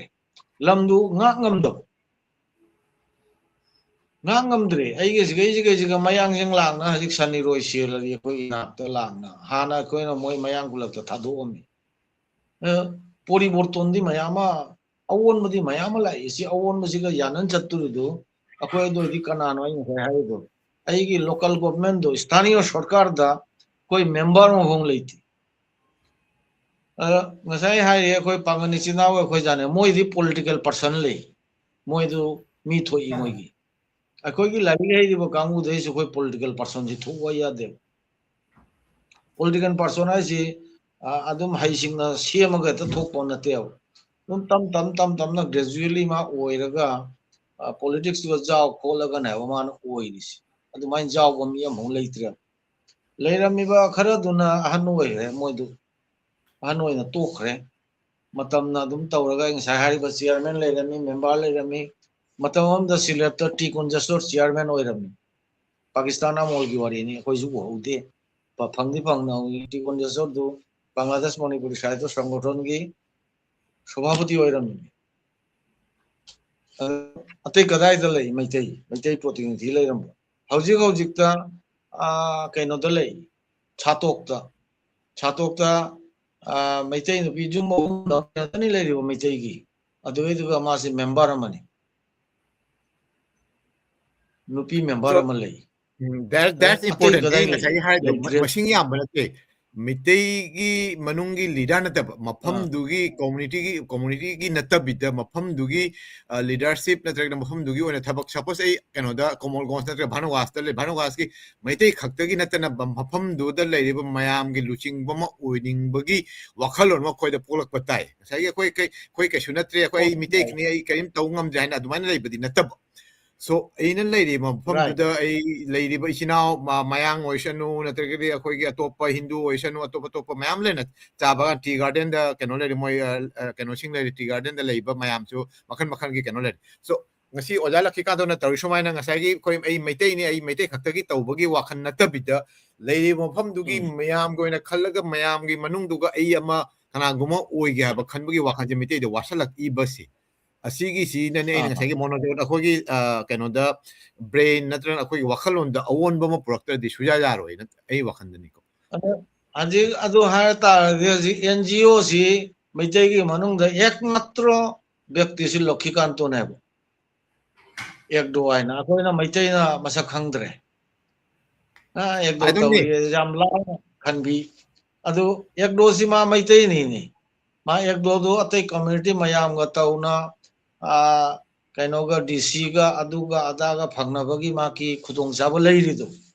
adu mai tauna local government gi mi amo oiradi aina chaluro su ma ki mateng na ai atai khudong jaba se phangada ba se koi da leitre akoi da chaluk am hong leitre Bisnupriya manung da su moi leadership lei siuma political wing gi mi lei moi di akoi da di wasala I no moi am hong thok khidre ko se koi gi chawro ba ho mani to asigi mindset sine la koina change to chen hai se khoi hoi leibam thoi si hana khalla si adu edi ngasai hari ba sato khoi parwa hari ba se jumnak ahum mari tang mitei leraga adugi local member akhoi ga kai hata administrative unit amagi member oina le khalakpa ba saruk ya bagi khudong chabdu lei Bangladesh da so Bangladesh ki kano da problem si Bangladesh ki ori ba phibam si hoi aduna kharabudi dai hai adugi responsible kharabudi lei re aduga loina akhoi gi manung da su akhoi wakhalon da akhoi mindset da su khara asoi ba khara lei na khalle ba ai wakhada we cannot blame to Bangladesh ki koi gi lei ba government na traga na koi Bangladesh ki kano sidai tang akhoi taina da na akhoi gi manung da su akhoi gi ngasai gi hari ba akhoi gi wakhalon na traga na akhoi gi kok ta yaw ri ba thop ta yaw ri ba kano si gi manung da su akhoi gi awon mo problem changani na traga de akhoi mete khakta akhoi kana su lei je de kai mete na khan ba gi mohta akhoi su Bangladesh ki citizen amani ai su Bangladesh ta kari mayam na tawne ai su ai suppose ai kano Bhanubil gini na tagana ai kano gini Komol Gons gini na tagana ai nondhori khunja khakta gini khandana koi total Moloja district na tagana Kulaura gi represent oiba ngambagi kano du chelhan bama changa draina khalla so we need some kind of kano ma brainstorm to bama changa draina khalli ola kari khange maitai na tari ba mafam da kormodha union du ga maitai gi voice din lei ri se naharon gi moi gi waduni law khong na ma rajniti tawbu kaurabani na moi na ngang kholaga na ꯑꯗꯨꯒꯤ ꯈꯨꯗꯣꯡꯆꯥꯕꯗꯨ ꯃꯇꯝ ꯑꯃ ꯑꯩꯈꯣꯏ ꯔꯥꯝꯅꯒꯔꯒꯤ ꯙꯤꯔꯦꯟ ꯕꯥꯕꯨ ꯄꯣꯂꯤꯇꯤꯛꯁꯇ ꯁꯣꯝꯒꯤ জড়িত ꯑꯣꯏꯅ ꯂꯩꯔꯝꯃꯤ ꯃꯥꯒ সমসাময়িক ꯑꯗꯨ পৌরসভাꯒꯤ ꯀꯩꯅꯣꯃꯅꯤ ꯃ꯭ꯌꯨꯅꯤꯁꯤꯄꯥꯂꯤꯇꯤꯒꯤ ꯆꯤꯌꯔꯃꯦꯟ ꯃꯅꯤ ꯌꯥꯀꯔ ꯃꯥꯒ ꯂꯥꯏꯔꯤꯛ ꯇꯝꯃꯤꯟꯅꯔꯤꯃꯤ ꯑꯩꯈꯣꯏ 1 ꯕꯣꯁꯣ ꯁꯤꯅꯤꯌꯔꯅꯤ ꯃꯇꯝꯗꯨꯒꯤ ꯑꯗꯨꯒ ꯑꯕꯗꯨꯜ ꯔꯣꯍꯤꯝ ꯑꯗꯨ ꯃꯩꯇꯩꯗꯨꯅ ꯇꯣꯛꯈ꯭ꯔꯦ ꯄꯣꯂꯤꯇꯤꯛꯁꯇꯒꯤ ꯃꯥꯒ ꯆꯠꯃꯤꯟꯅꯔꯤꯕ ꯃꯣꯏꯗꯨꯅ ꯀꯥꯈ꯭ꯔꯦ ꯃꯥꯁꯨ ꯑꯗꯨꯒꯤ ꯈꯨꯗꯣꯡꯆꯥꯕꯗꯨ ꯐꯪꯉꯤ ꯌꯦꯡꯉꯣꯅ ꯑꯃ ꯁꯤꯂꯦꯠꯇ ꯐꯣ ꯙꯤꯔꯦꯟꯒꯤ ꯋꯥ ꯍꯥꯏꯔꯕꯤ ꯑꯩꯁꯦ ꯄꯣꯂꯤꯇꯤꯀꯦꯜ ꯋꯤꯡꯁꯤꯒ ꯃꯩꯇꯩꯁꯤ ꯅꯣꯡꯃꯒꯤ ꯁꯣꯊꯔꯛꯏꯁꯤ ꯃꯃꯥꯡꯉꯩꯗ ꯍꯧꯖꯤꯛ ꯍꯥꯃꯨꯟꯗ ꯇꯥꯒꯣꯄꯥꯜ ꯂꯩꯔꯝꯃꯤ ꯑꯗꯩ ꯄ꯭ꯔꯃꯣꯗꯥ ꯄꯣꯛꯄ ꯑꯍꯟꯁꯤ ꯑꯗꯨꯒꯤ ꯃꯈꯥꯗ ꯇꯣꯅꯨꯗꯥ ꯍꯣꯏ ꯂꯩꯔꯝꯃꯤ ꯃꯣꯏꯁꯤ ꯄꯣꯂꯤꯇꯤꯀꯦꯜ ꯄꯥꯔꯁꯟ ꯑꯃꯅꯤ ꯃꯔꯜ ꯂꯩꯕ ꯅꯠꯇꯦ ꯂꯥꯏꯔꯤꯛ ꯍꯩꯕ ꯅꯠꯇꯦ ꯀꯤꯟꯇꯨ ꯄꯣꯂꯤꯇꯤꯀꯦꯜ ꯄꯥꯔꯁꯟ ꯑꯃ ꯑꯣꯏꯅ ꯆꯠꯂꯤ ꯍꯨꯏꯞꯇꯨ ꯂꯥꯛꯑꯒ ꯍꯥꯏꯔꯝꯃꯤ ꯒꯣꯄꯥꯜꯗꯥꯅꯤ ꯃꯥꯕꯨ ꯅꯣꯟ ꯐꯦꯁꯅꯦꯕ ꯑꯗꯣ ꯈꯨꯗꯣꯡꯆꯥꯕꯁꯤ ꯑꯁꯣꯝꯗꯩꯁꯨ ꯐꯪꯕ ꯌꯥꯏꯑꯕ ꯑꯁꯤꯒꯤ ꯄꯣꯠꯁꯤꯃ ꯑꯩꯈꯣꯏꯗ ꯏꯋꯥꯠ ꯋꯥꯠꯅ ꯂꯩꯔꯦ ꯑꯇꯩꯗꯤ ꯆꯥꯀꯔꯤ ꯇꯧꯅꯔꯤ ꯊꯕꯛ ꯊꯅꯥ ꯑꯆꯧ ꯑꯆꯧꯕ ꯑꯝꯇ ꯂꯩꯅꯔꯦ ꯃꯥꯛꯀꯤꯗ ꯂꯩꯈ꯭ꯔꯦ ꯑꯗꯣ ꯑꯩꯅ ꯂꯩꯔꯤꯕ ꯑꯦꯔꯤꯌꯥꯁꯤꯒꯩꯁꯤꯒ ꯃꯅꯤꯄꯨꯔꯤꯒꯤ ꯑꯣꯏꯕ ꯄꯔꯁꯟꯁꯦ ꯑꯃꯨꯛ ꯊꯣꯛꯇꯦꯕ ꯚꯣꯏꯁꯁꯤ ꯔꯦꯖ ꯇꯧꯕꯗ ꯀꯗꯥꯏꯗꯒꯤ ꯇꯧꯗꯣꯔꯤꯅꯣ ꯑꯣꯀꯦ ꯑꯁꯦꯡꯕꯅꯤ ꯑꯁꯤ ꯀꯩꯅꯣꯁꯤ ꯑꯩꯈꯣꯏ ꯇꯧꯕꯇꯕꯨꯗꯤ ꯉꯁꯤꯒꯤ ꯀꯩꯅꯣꯁꯤꯗꯗꯤ ꯂꯣꯏꯅ ꯋꯥꯔꯤꯁꯤ ꯁꯟꯗꯣꯛꯅ ꯁꯥꯟꯅꯕꯗꯤ ꯉꯝꯃꯔꯣꯏ ꯑꯗꯨꯅ ꯉꯝꯃꯔꯣꯏ ꯃꯇꯝꯁꯨ ꯈꯔ ꯍꯧꯈ꯭ꯔꯦ ꯑꯃꯕꯨ ꯑꯣꯏꯔꯦ ꯑꯣꯖꯥꯅ ꯂꯥꯛꯈꯤꯀꯥꯟꯗ ꯑꯩꯈꯣꯏ ꯔꯥꯎꯟꯁꯤ ꯁꯨꯝ ꯂꯣꯏꯁꯤꯜꯂꯁꯤ ꯃꯔꯨꯑꯣꯏꯅ ꯑꯩꯈꯣꯏ ꯃꯥꯡꯗ ꯂꯥꯛꯏꯕ ꯏꯂꯦꯛꯁꯟꯁꯤꯒꯤ ꯀꯩꯅꯣꯁꯤ ꯇꯧꯔꯒ ꯉꯁꯥꯏꯒꯤ ꯄꯣꯂꯤꯇꯤꯀꯦꯜ ꯀꯩꯅꯣꯅꯤꯅ ꯑꯁꯤꯗꯩꯁꯤꯗ ꯑꯩꯈꯣꯏ ꯃꯩꯇꯩꯒꯤꯁꯨ ꯑꯩꯅ ꯁꯨꯝ ꯈꯟꯅ ꯅꯩꯅꯗꯨꯅ ꯈꯪꯖꯅꯤꯡꯕꯅꯤ ꯇꯁꯦꯡꯅ ꯍꯥꯏꯔꯒꯗꯤ ꯍꯣꯏ ꯆꯨꯝꯃꯤ ꯕꯪꯒ꯭ꯂꯥꯗꯦꯁꯀꯤ ꯅꯥꯒꯔꯤꯛ ꯑꯃ ꯑꯣꯏꯅ ꯁꯤꯇꯤꯖꯦꯟ ꯑꯃ ꯑꯣꯏꯅ ꯑꯩꯈꯣꯏ ꯁꯣꯏꯗꯅ ꯏꯂꯦꯛꯁꯟꯁꯤꯗ ꯁꯔꯨꯛ ꯌꯥꯕꯤꯁꯤ ꯏꯁꯥꯅ ꯄꯥꯝꯖꯕ ꯀꯩꯅꯣꯗꯨ ꯁꯨꯝ ꯇꯧꯕꯤꯌꯨ ꯇꯧꯕꯇꯕꯨ ꯉꯁꯥꯏꯒꯤ ꯍꯥꯏꯔꯤꯕ ꯑꯣꯖꯥ ꯂꯛꯈꯤꯀꯥꯟꯇꯅ ꯍꯥꯏꯔꯤꯕ ꯑꯩꯈꯣꯏꯒꯤ ꯄꯣꯂꯤꯇꯤꯀꯦꯜ ꯀꯟꯁꯥꯁꯅꯦꯁ ꯑꯃ ꯑꯩꯈꯣꯏꯒꯤ ꯃꯅꯨꯡꯗ ꯄꯨꯔꯛꯄ ꯑꯃ ꯆꯪꯉꯤ ꯅꯍꯥꯔꯣꯜꯒꯤ ꯃꯅꯨꯡꯗ ꯑꯩꯈꯣꯏ ꯃꯩꯇꯩꯅꯤ ꯀꯩꯁꯨ ꯂꯩꯇꯦ ꯑꯩꯈꯣꯏꯁꯤ ꯌꯥꯝ ꯇꯣꯜꯂꯕꯅꯤ ꯍꯥꯏꯅ ꯈꯟꯕꯒꯤ ꯃꯍꯨꯠꯇ ꯕꯪꯒ꯭ꯂꯥꯗꯦꯁꯀꯤ ꯆꯥꯎꯊꯣꯛꯂꯕ ꯁꯤꯇꯤꯖꯦꯟ ꯑꯃ ꯑꯣꯏꯅ ꯅꯠꯇ꯭ꯔꯣ ꯁꯤꯇꯤꯖꯦꯟ ꯑꯃꯒꯤ ꯐꯪꯐꯝ ꯊꯣꯛꯄ ꯔꯥꯏꯠ ꯄꯨꯝꯅꯃꯛ ꯑꯩꯈꯣꯏꯁꯨ ꯐꯪꯕ ꯉꯝꯒꯅꯤ ꯍꯥꯏꯕꯒꯤ ꯀꯩꯅꯣꯗꯨ ꯉꯝꯗ꯭ꯔꯒꯅ ꯀꯔꯤꯒꯤ ꯉꯝꯗ꯭ꯔꯤꯅꯣ ꯍꯥꯏꯕꯒꯤ ꯀꯩꯅꯣꯗꯨꯒ ꯆꯪꯁꯤꯟꯅ ꯑꯩꯈꯣꯏ ꯃꯌꯥꯝꯒ ꯈꯖꯤꯛꯇꯪ ꯑꯣꯏꯔꯒꯁꯨ ꯊꯕꯛ ꯇꯧꯕꯤꯅꯔꯒꯗꯤ ꯑꯩꯒꯤ ꯑꯣꯏꯕ ꯏꯁꯥꯒꯤ ꯑꯣꯏꯕ ꯀꯩꯅꯣ ꯐꯪꯐꯝ ꯊꯣꯛꯄ ꯔꯥꯏꯠꯇꯣ ꯑꯩꯈꯣꯏ ꯂꯧꯈꯠꯂꯛꯄ ꯉꯝꯒꯅꯤ ꯍꯥꯏꯕ ꯀꯔꯤꯒꯨꯝꯕ ꯆꯪꯁꯤꯟꯗꯅ ꯑꯩꯁꯤ ꯇꯨꯃꯤꯟꯅ ꯂꯩꯔꯒꯗꯤ ꯑꯩꯁꯤ ꯀꯅꯥꯅ ꯀꯔꯤ ꯍꯥꯏꯈꯤꯅꯤ ꯍꯥꯏꯅ ꯁꯨꯝ ꯇꯨꯃꯤꯟꯅ ꯂꯩꯔꯒꯗꯤ ꯑꯗꯨꯒꯤ ꯀꯩꯅꯣ ꯇꯧꯕꯗꯨ ꯁꯨꯡꯉꯝ ꯉꯝꯃꯣꯏ ꯇꯣ ꯑꯁꯤꯒꯤ ꯀꯩꯅꯣꯁꯤꯒꯤ ꯄꯟꯁꯤꯅ ꯍꯥꯏꯕꯁꯦ ꯇꯣ ꯍꯟꯗꯛꯀꯤ ꯏꯂꯦꯛꯁꯟꯁꯤꯅ ꯈꯔ ꯀꯩꯅꯣꯁꯨ ꯑꯔꯨꯕ ꯐꯤꯕꯝ ꯑꯃ ꯑꯣꯏꯔꯒꯁꯨ ꯑꯩꯈꯣꯏꯒꯤ ꯃꯅꯨꯡꯗꯁꯨ ꯑꯅꯧꯕ ꯆꯦꯇꯅꯥ ꯍꯥꯏꯒꯗ꯭ꯔꯥ ꯑꯅꯧꯕ ꯌꯥꯋꯣꯜꯂꯣꯏ ꯑꯃ ꯄꯨꯔꯛꯅꯕ ꯑꯣꯏꯁꯅꯨ ꯍꯥꯏꯅ ꯑꯩ ꯁꯨꯝ ꯈꯟꯖꯩ ꯑꯗꯨꯒ ꯂꯣꯏꯅꯅ ꯑꯣꯖꯥ ꯂꯛꯈꯤꯀꯥꯟꯇꯣ ꯑꯃꯁꯨꯡ ꯑꯩꯈꯣꯏꯒꯤ ꯑꯣꯖꯥ ꯏꯟꯗ꯭ꯔꯖꯤꯠꯇꯁꯨ ꯑꯩꯅ ꯍꯥꯏꯖꯅꯤꯡꯉꯤꯁꯤ ꯅꯍꯥꯔꯣꯟꯁꯤꯡꯒꯤ ꯃꯅꯨꯡꯗ ꯑꯁꯤꯒꯤ ꯃꯔꯝꯗ ꯑꯩꯈꯣꯏ ꯈꯔ ꯇꯧꯅ ꯈꯖꯤꯛꯇꯪ ꯑꯣꯏꯔꯒꯁꯨ ꯏꯁꯥꯒꯤ ꯃꯥꯏꯀꯩꯗꯒꯤ ꯉꯝꯖꯕ ꯃꯑꯣꯡꯗ ꯏꯟꯁꯄꯤꯔꯦꯁꯟ ꯄꯤꯕ ꯍꯥꯏꯒꯗ꯭ꯔꯥ ꯅꯠꯇ꯭ꯔꯒ ꯋꯥꯔꯤ ꯋꯥꯇꯥꯏ ꯁꯥꯕꯒꯤ ꯈꯨꯗꯣꯡꯆꯥꯕꯁꯨ ꯂꯧꯁꯤ ꯇꯣ ꯑꯔꯣꯏꯕ ꯑꯩꯈꯣꯏꯒꯤ ꯀꯟꯀ꯭ꯂꯨꯁꯟ ꯔꯤꯃꯥꯔꯛ ꯑꯣꯏꯅ ꯑꯣꯖꯥ ꯂꯛꯈꯤꯀꯥꯟꯇꯣ ꯋꯥꯍꯩ ꯈꯔꯇꯪ ꯊꯝꯕꯤꯌꯨ ꯌꯦꯡꯕꯤꯔꯤꯕ ꯃꯌꯥꯝꯗꯁꯨ ꯑꯃꯁꯨꯡ ꯍꯟꯗꯛꯀꯤ ꯏꯂꯦꯛꯁꯟꯒꯤ ꯃꯇꯥꯡꯗꯁꯨ ꯑꯣꯖꯥꯅ ꯀꯔꯤ ꯍꯥꯏꯅꯤꯡꯕ ꯂꯩꯕ ꯑꯗꯨꯒꯤ ꯃꯇꯥꯡꯗꯁꯨ ꯁꯨꯝ ꯍꯥꯏꯕꯤꯔꯝꯃꯨ ꯑꯣꯖꯥ ꯃꯌꯥꯝꯗ ꯑꯃꯨꯛꯁꯨ ꯅꯣꯂꯨꯛꯆꯅ ꯀꯩꯅꯣ ꯇꯧꯔꯤ ꯈꯨꯔꯨꯝꯖꯔꯤ ꯍꯧꯖꯤꯛ ꯑꯩꯈꯣꯏꯅ ꯀꯣꯟꯁꯔꯟ ꯑꯣꯏꯔꯤꯁꯤ ꯍꯥꯟꯅꯕꯗ ꯉꯁꯤꯁꯨ ꯑꯩ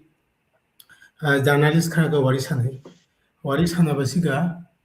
ꯃꯌꯥꯝꯅ ꯁꯨꯃꯥꯏꯅ ꯇꯧꯅ ꯈꯔꯁꯨ ꯈꯟꯅꯩ ꯍꯟꯗꯛꯀꯤ ꯏꯂꯦꯛꯁꯟꯁꯤ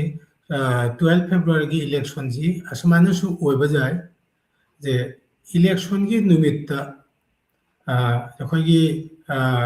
ꯄꯨꯡ ꯑꯅꯤꯒꯨꯝꯕ इलेक्शन निमित्त पुंग अनीगुंबा नत्रगना अहुमगुंबा ताबा मतमदा करिगुंबा पार्टी अनीगनी मेन हुजिक कनो ओरिसे कॉम्पिटिशन दा ओइदरिसे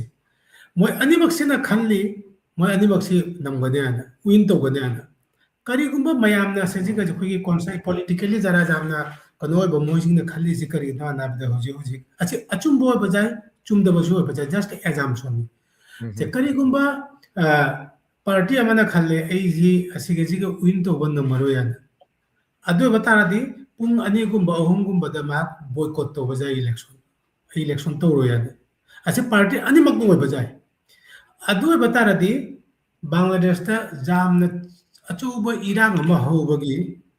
संभावना अमा पॉसिबिलिटी मा मयामना उबा फंगी ꯍꯧꯖꯤꯛ ꯑꯩꯅ ꯍꯥꯏꯅꯤꯡꯉꯤꯁꯦ ꯑꯁꯤꯅꯤ ꯀꯔꯤꯒꯨꯝꯕ ꯑꯁꯤꯒꯤ ꯏꯔꯥꯡꯁꯦ ꯍꯧꯕ ꯇꯥꯔꯗꯤ ꯃꯌꯥꯝꯅ ꯍꯥꯏꯔꯤꯅ ꯍꯧꯈꯤꯕ 5 ꯖꯨꯂꯥꯏꯗ ꯍꯧꯈꯤꯕꯁꯦ ꯏꯔꯥꯡꯗꯣ 5 ꯀꯩꯅꯣꯗ ꯑꯥꯒꯁꯇ ꯑꯗꯨꯒꯗꯤ ꯑꯩꯈꯣꯏꯒ ꯆꯥꯎꯕꯒꯤ ꯋꯥꯈꯜꯅꯤ ꯃꯌꯥꯝꯅꯁꯨ ꯀꯔꯤꯒꯨꯝꯕ ꯍꯧꯗꯕꯁꯨ ꯑꯣꯏꯁꯅꯨ ꯍꯧꯗ꯭ꯔꯗꯤ ꯑꯩꯈꯣꯏ ꯃꯌꯥꯝ ꯐꯔꯦ ꯑꯗꯨꯒꯨꯝꯕ ꯑꯣꯏꯕ ꯇꯥꯔꯗꯤ ꯍꯧꯖꯤꯛ ꯑꯩꯈꯣꯏ ꯃꯩꯇꯩꯇ ꯅꯠꯇꯅ ꯑꯇꯣꯞꯄ ꯃꯌꯥꯝꯁꯤꯡꯗ ꯑꯁꯤꯒꯤ ꯃꯩꯁꯥꯁꯦ ꯁꯨꯡꯁꯣꯏ ꯁꯣꯏꯗꯅ ꯂꯥꯛꯀꯅꯤ ꯍꯥꯏꯅ ꯃꯌꯥꯝꯅ ꯈꯜꯂꯤ ꯃꯥꯏꯅꯣꯔꯤꯇꯤ ꯀꯝꯃ꯭ꯌꯨꯅꯤꯇꯤꯁꯤꯡꯗ ꯑꯣꯕꯁꯣꯏ ꯑꯇꯣꯞꯄ ꯄꯣꯂꯤꯇꯤꯀꯦꯜꯂꯤ ꯃꯣꯏꯒꯤ ꯄ꯭ꯔꯣꯇꯤদ্ꯋꯟꯗꯤ ꯑꯩꯈꯣꯏꯒꯤ ꯀꯩꯅꯣꯁꯤꯡꯗ ꯂꯥꯛꯇꯔꯤꯕꯅꯤ ꯑꯗꯨꯒ ꯃꯥꯏꯅꯣꯔꯤꯇꯤꯁꯤꯡꯅꯤ ꯌꯥꯝꯅ ꯑꯁꯤꯒ ꯀꯔꯤꯒꯨꯝꯕ ꯑꯣꯏꯕ ꯇꯥꯔꯗꯤ ꯑꯗꯨꯒꯤ ꯃꯇꯥꯡꯗ ꯑꯩꯒꯤ ꯋꯥꯈꯜꯗ ꯃꯩꯇꯩ ꯑꯩꯈꯣꯏꯒꯤ ꯁꯤꯂꯦꯠ ꯈꯪꯗꯦ ꯚꯥꯅꯨꯒꯥꯁ ꯈꯪꯗꯦ ꯑꯗꯨꯁꯨ ꯑꯩꯈꯣꯏ ꯑꯁꯤꯒꯤ ꯃꯇꯥꯡꯗꯁꯨ ꯑꯩꯈꯣꯏ ꯀꯔꯤ ꯇꯧꯐꯝ ꯊꯣꯛꯏ ꯃꯇꯝꯗꯤ ꯌꯥꯝꯅ ꯈꯨꯌꯧꯅꯔꯦ ꯑꯗꯨꯁꯨ ꯑꯩꯈꯣꯏꯒꯤ ꯑꯩꯒꯤ ꯋꯥꯈꯜꯗ ꯈꯤꯇꯪ ꯅꯦ ꯈꯟꯅꯐꯝ ꯊꯣꯛꯄꯒꯤ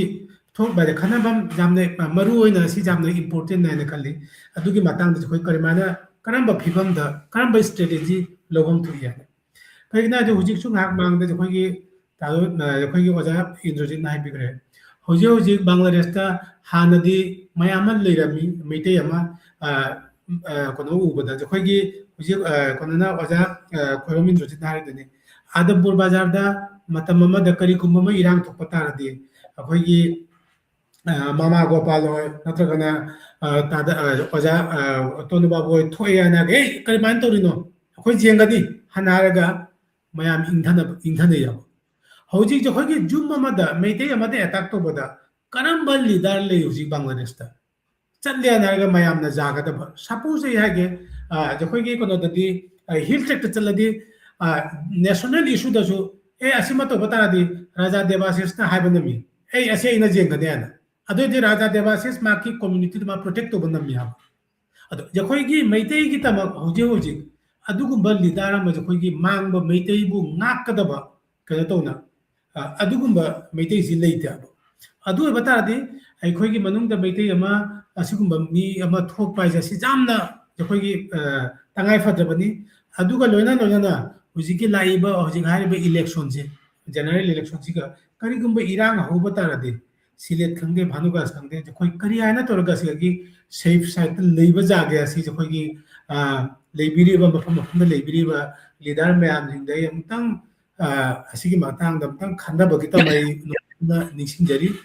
ꯑꯗꯨꯒ ꯂꯣꯏꯅꯅ ꯃꯁꯤꯒꯤ ꯑꯩꯈꯣꯏꯒꯤ ꯋꯥꯔꯤꯁꯤꯗ ꯑꯩꯈꯣꯏꯒꯤ ꯉꯁꯤꯒꯤ ꯀꯩꯅꯣꯁꯤꯗ ꯀꯔꯤꯒꯨꯝꯕ ꯑꯩꯈꯣꯏꯅ ꯋꯥ ꯉꯥꯡꯕꯗ ꯈꯣꯠꯄꯗ ꯑꯩꯈꯣꯏꯅ ꯍꯥꯏꯕꯗ ꯑꯩꯈꯣꯏꯁꯨ ꯃꯩꯇꯩꯒꯤ ꯏꯁꯨꯅꯤꯅ ꯑꯩꯈꯣꯏꯁꯨ ꯌꯥꯝꯅ ꯏꯃꯣꯁꯅꯦꯜ ꯑꯣꯏꯕ ꯋꯥ ꯉꯥꯡꯕꯗ ꯑꯗꯨꯅ ꯑꯁꯤꯒꯨꯝꯕ ꯀꯔꯤꯒꯨꯝꯕ ꯁꯣꯏꯕ ꯈꯣꯠꯄ ꯌꯥꯎꯕ ꯇꯥꯔꯁꯨ ꯑꯩꯒꯤ ꯋꯥꯈꯜꯗ ꯑꯣꯗꯤꯌꯦꯟꯁ ꯃꯌꯥꯝꯅ ꯉꯥꯛꯄꯤꯒꯅꯤ ꯍꯥꯏꯅ ꯈꯜꯂꯤ ꯑꯩꯈꯣꯏꯒꯤ ꯏꯆꯤꯜ ꯏꯅꯥꯎꯅꯤ ꯃꯩꯇꯩ ꯏꯁꯥꯅꯤ ꯍꯥꯏꯅ ꯀꯔꯤꯒꯤꯅꯣ ꯍꯥꯏꯕꯗ ꯑꯁꯤꯁꯦ ꯑꯩꯈꯣꯏꯒꯤ ꯌꯥꯝꯅ ꯃꯩꯇꯩ ꯍꯥꯏꯁꯦ ꯃꯩꯇꯩ ꯑꯃꯒꯤ ꯋꯥ ꯉꯥꯡꯕꯗ ꯃꯩꯇꯩ ꯑꯁꯤ ꯌꯥꯝꯅ ꯑꯩꯈꯣꯏ ꯌꯥꯝꯅ ꯏꯃꯣꯁꯟ ꯌꯥꯝꯅ ꯑꯣꯏꯌꯦꯕ ꯑꯗꯨꯅ ꯀꯔꯤꯒꯨꯝꯕ ꯑꯁꯤꯁꯤꯒ ꯁꯣꯏꯕ ꯈꯣꯠꯄ ꯇꯥꯔꯗꯤ ꯃꯌꯥꯝ ꯉꯥꯛꯄꯤꯅꯤ ꯍꯥꯏꯅ ꯑꯁꯤꯒꯤ ꯊꯝꯕꯤꯔꯒ ꯃꯌꯥꯝꯕꯨ ꯑꯃꯨꯛ ꯍꯟꯅ ꯅꯣꯂꯨꯛꯁꯟ ꯑꯃꯨꯛꯇꯪꯒ ꯈꯨꯔꯨꯝꯖꯔꯦ ꯍꯥꯏꯔꯒ ꯑꯩꯒꯤ ꯋꯥꯍꯩ ꯑꯁꯤꯒ ꯂꯣꯏꯁꯤꯟꯖꯔꯦ ꯑꯃꯁꯨꯡ ꯃꯅꯤꯄꯨꯔꯤ ꯃꯤꯔꯣꯜꯕꯨ ꯉꯝꯈꯩ ꯂꯩꯇꯅ ꯊꯥꯒꯠꯆꯔꯤ ꯑꯁꯤꯒꯨꯝꯕ ꯌꯥꯝꯅ ꯏꯝꯄꯣꯔꯇꯦꯟ ꯑꯣꯏꯕ ꯗꯤꯁꯀꯁꯟ ꯑꯁꯤ ꯑꯦꯔꯦꯟꯖ ꯇꯧꯕꯤꯒꯗꯕ ꯃꯌꯥꯝꯕꯨ ꯈꯨꯔꯨꯝꯖꯔꯤ ꯊꯦꯡꯛ ꯌꯨ ꯑꯣꯖꯥ ꯂꯛꯀꯤꯀꯥꯟꯇꯁꯨ ꯃꯃꯜ ꯂꯩꯔꯕ ꯋꯥꯍꯩ ꯀꯌꯥ ꯊꯝꯕꯤꯕꯒꯤꯗꯃꯛ ꯃꯊꯪꯗ ꯑꯩꯈꯣꯏ ꯑꯣꯖꯥ ꯏꯟꯗ꯭ꯔꯖꯤꯠꯇ ꯂꯥꯛꯆꯒꯦ ꯇꯧꯕꯇꯕꯨ ꯑꯩꯅ ꯑꯁꯤꯗ ꯆꯪꯍꯟꯗ꯭ꯔꯤꯉꯩꯗ ꯑꯣꯖꯥꯗ ꯆꯪꯍꯟꯗ꯭ꯔꯤꯉꯩꯗ ꯑꯣꯖꯥ ꯂꯛꯀꯤꯀꯥꯟꯇꯅ ꯍꯥꯏꯔꯤꯁꯤꯅꯤ ꯑꯩꯈꯣꯏꯒꯤ ꯍꯟꯗꯛꯀꯤ ꯐꯤꯕꯝꯁꯤꯗ ꯅꯠꯇꯦꯀꯣ ꯑꯦꯅꯤ ꯐꯤꯕꯝꯗ ꯑꯦꯅꯤ ꯑꯩꯈꯣꯏꯒꯤ ꯂꯨꯔꯕ ꯐꯤꯕꯝ ꯅꯠꯇ꯭ꯔꯒ ꯆꯤꯔꯕ ꯐꯤꯕꯝꯁꯤꯗꯁꯨ ꯑꯩꯈꯣꯏꯒꯤ ꯉꯁꯥꯏꯒꯤ ꯂꯩꯉꯥꯛꯄ ꯍꯥꯏꯒꯗ꯭ꯔꯥ ꯂꯩꯉꯥꯛꯄꯁꯤꯡꯒ ꯁꯝꯅꯕ ꯑꯩꯈꯣꯏꯒꯤ ꯃꯤꯍꯨꯠ ꯍꯥꯏꯒꯗ꯭ꯔꯥ ꯑꯁꯤꯒꯤ ꯅꯣꯡꯃ ꯅꯣꯡꯃꯒꯤ ꯋꯥꯠꯂꯛꯄꯁꯤ ꯑꯩꯈꯣꯏ ꯃꯩꯇꯩ ꯀꯝꯃꯨꯅꯤꯇꯤꯗ ꯌꯥꯝ ꯋꯥꯠꯂꯤ ꯑꯁꯤꯒꯤꯁꯤ ꯏꯅꯤ ꯑꯣꯖꯥ ꯂꯛꯀꯤꯀꯥꯟꯇꯅ ꯍꯥꯏꯔꯤꯁꯦ ꯑꯁꯤ ꯀꯃꯥꯏꯅ ꯍꯦꯟꯅ ꯑꯩꯈꯣꯏꯒꯤ ꯃꯅꯨꯡꯗ ꯄꯨꯁꯜꯂꯛꯄ ꯌꯥꯏ ꯐꯍꯜꯂꯛꯄ ꯌꯥꯏ ꯑꯁꯤ ꯑꯩꯈꯣꯏ ꯑꯃꯨꯛꯇꯪ ꯌꯦꯡꯁꯤ ꯃꯌꯥꯝꯁꯨ ꯁꯨꯝ ꯋꯥꯈꯜ ꯊꯥꯗꯕꯤꯌꯨ ꯇꯧꯕꯇꯕꯨ ꯑꯩꯈꯣꯏ ꯌꯥꯝꯅꯁꯨ ꯍꯟꯊꯅ ꯂꯩꯕꯒꯤꯁꯨ ꯃꯊꯧ ꯇꯥꯗꯦ ꯀꯔꯤꯒꯤꯁꯨ ꯑꯩꯈꯣꯏꯁꯨ ꯕꯪꯒ꯭ꯂꯥꯗꯦꯁꯀꯤ ꯁꯤꯇꯤꯖꯦꯟ ꯑꯃꯅꯤ ꯑꯗꯨꯅ ꯁꯤꯇꯤꯖꯦꯟ ꯑꯃꯒꯤ ꯐꯪꯐꯝ ꯊꯣꯛꯄ ꯔꯥꯏꯠꯇꯣ ꯑꯩꯈꯣꯏꯁꯨ ꯇꯥꯟꯅꯕ ꯍꯣꯠꯅꯁꯤ ꯑꯩꯈꯣꯏꯒꯤ ꯃꯅꯨꯡꯗ ꯑꯩꯈꯣꯏꯒꯤ ꯂꯨꯆꯤꯡꯕ ꯄꯨꯊꯣꯛꯅꯕ ꯍꯣꯠꯅꯁꯤ ꯂꯨꯆꯤꯡꯕ ꯄꯨꯊꯣꯛꯄꯁꯤ ꯃꯁꯥ ꯃꯁꯥꯒꯤꯗꯁꯨ ꯅꯠꯇꯦ ꯑꯩꯈꯣꯏꯒꯤ ꯈꯨꯟꯅꯥꯏꯒꯤ ꯑꯣꯏꯅꯁꯨ ꯌꯥꯝꯅ ꯃꯊꯧ ꯇꯥꯔꯕ ꯊꯧꯔꯝ ꯑꯃꯅꯤ ꯀꯩꯅꯣ ꯑꯃꯅꯤ ꯍꯤꯔꯝ ꯑꯃꯅꯤ ꯇꯣ ꯑꯣꯖꯥ ꯏꯟꯗ꯭ꯔꯖꯤꯠꯀꯤ ꯑꯔꯣꯏꯕ ꯀꯟꯀ꯭ꯂꯨꯁꯟ ꯔꯤꯃꯥꯔꯛ ꯑꯃꯇꯪ ꯄꯤꯕꯤꯌꯨ ꯌꯥꯝ ꯅꯨꯡꯉꯥꯏ ꯉꯁꯤꯒꯤ ꯇꯣꯄꯤꯛꯁꯤ ꯒꯤ ꯃꯇꯥꯡꯁꯤꯁꯨ ꯌꯥꯝꯅ ꯑꯔꯨꯕ ꯃꯇꯥꯡ ꯑꯃꯅꯤ ꯏꯂꯦꯛꯁꯟꯗꯤ ꯑꯣꯏꯔꯅꯤ ꯑꯣꯏꯔꯒ ꯀꯔꯤ ꯑꯣꯏꯔꯛꯀꯅꯤ ꯃꯁꯤ ꯄꯨꯝꯅꯃꯛ ꯑꯩꯅ ꯉꯥꯡꯉꯤ ꯈꯣꯠꯂꯤꯁꯤ ꯈꯪ ꯍꯩꯅ ꯉꯥꯡꯕꯁꯨ ꯅꯠꯇꯦ ꯃꯁꯤꯗ ꯁꯣꯏ ꯉꯥꯝꯕ ꯃꯌꯥꯝ ꯌꯥꯎꯔꯝꯒꯅꯤ ꯑꯩꯉꯣꯟꯗ ꯍꯦꯟꯅ ꯈꯪ ꯍꯩꯕ ꯉꯥꯛꯇꯅꯤ ꯇꯥꯔꯤꯕ ꯄꯨꯝꯅꯃꯛ ꯑꯩꯒꯤ ꯑꯁꯣꯏ ꯑꯔꯥꯟ ꯀꯔꯤꯒꯨꯝꯕ ꯌꯥꯎ ꯇꯥꯔꯁꯨ ꯉꯥꯛꯄꯤꯌꯨ ꯃꯤꯔꯣꯏꯕꯁꯨ ꯑꯩꯅ ꯉꯝꯈꯩ ꯂꯩꯇꯅ ꯊꯥꯒꯠꯂꯤ ꯀꯔꯤꯒꯨꯝꯕ ꯏꯂꯦꯛꯁꯟꯁꯤꯅ ꯑꯣꯏꯔꯦ ꯍꯥꯏꯔꯒ ꯀꯅꯥꯅ ꯉꯝꯃꯦ ꯑꯃꯅꯕꯨ ꯉꯝꯃꯦ ꯃꯁꯤꯒꯤ ꯑꯃꯨꯛꯀ ꯑꯃꯨꯛ ꯃꯗꯨꯒꯤ ꯄꯣꯠꯇꯨ ꯀꯅꯥꯅ ꯇꯧꯅꯤ ꯑꯁꯤꯁꯨ ꯍꯧꯖꯤꯛ ꯈꯟꯅꯔꯤ ꯌꯥꯝ ꯀꯟꯅ ꯀꯥꯏꯗꯅ ꯁꯣꯄꯣꯔꯠ ꯂꯧꯗꯣꯔꯤꯁꯦ ꯁꯣꯄꯣꯔꯠꯀꯤꯁꯨ ꯑꯉꯛꯄꯤ ꯑꯣꯏꯅ ꯈꯟꯅꯔꯤ ꯀꯅꯥꯅ ꯁꯣꯄꯣꯔꯠ ꯂꯧꯅꯤ ꯁꯣꯄꯣꯔꯠ ꯂꯧꯒꯗꯕ ꯃꯤꯗꯨ ꯂꯧꯍꯜꯂꯣꯏ ꯃꯣꯏꯅ ꯇꯧꯔꯤꯕ ꯑꯗꯨꯒꯤ ꯌꯥꯝꯅ ꯌꯥꯡꯅ ꯁꯣꯄꯣꯔꯠ ꯂꯧꯕ ꯌꯥꯕ ꯃꯣꯏꯒꯤ ꯃꯤ ꯑꯃꯨꯛ ꯁꯦꯝ ꯁꯥꯅ ꯊꯝꯃꯤ ꯑꯁꯤꯅ ꯑꯃꯨꯛ ꯀꯔꯤ ꯑꯣꯏꯔꯛꯀꯗꯕ ꯑꯩꯈꯣꯏ ꯌꯥꯝ ꯀꯨꯞꯅ ꯅꯩꯅꯕ ꯂꯩ ꯑꯁꯤ ꯑꯩꯒꯤ ꯋꯥꯐꯝ ꯅꯠꯇꯦ ꯇꯦꯂꯤꯚꯤꯖꯟꯗ ꯅꯨꯡꯇꯤ ꯅꯨꯃꯤꯠꯀꯤ ꯏꯂꯦꯛꯁꯟꯒꯤ ꯑꯣꯏꯕ ꯅꯩꯅꯕ ꯁꯤꯒ ꯊꯦꯡꯅꯕꯅꯤ इलेक्शन लोरगा सपोर्ट लौनबा मीसे कनाना लौनी प्रेसिडेंट लौदोरिब्रा नत्रगा कनाना लौनी इंटरियम गवर्नमेंट जो लौहनदोरिब्रा असिसु कमाइन तौनी स्पीकर पुरकदोरिब्रा मोइन अजाबा मी खर लई मोय हाइरिबो मोयंगु मरान लई मोयंगदुगी हाना विचार तौकिनी असिगुंबा खनानैनबसु लई अदुना ओइरकदेबा फिबमसे ओइरा खंगाबा हाइदुगा तारो लुदी लुरी हजि लुग्रबा मतंग नै अखोइना हजिक लैसे मतंग लुरखिदोरिबने अखोइगी ओइबा राजनीतिगिदा नते अखोइगी मकोक मरु अमा मैतैगी ओइबा तोंगानबा अमा थोकपम चंगी ngakpa ngamba ama maki mawa chatpa अखोइगी lamsiga janaga chana chunana chatpa ngamba ama changi मधु अखोना सपोर्ट तौगदमनी लम हेनबो ओइसनु ज्ञान लैबो ओइसनु पैसा लैबो ओइरसु अमबो ओइरसु लम ngakna ममी मै दरकार ताखलई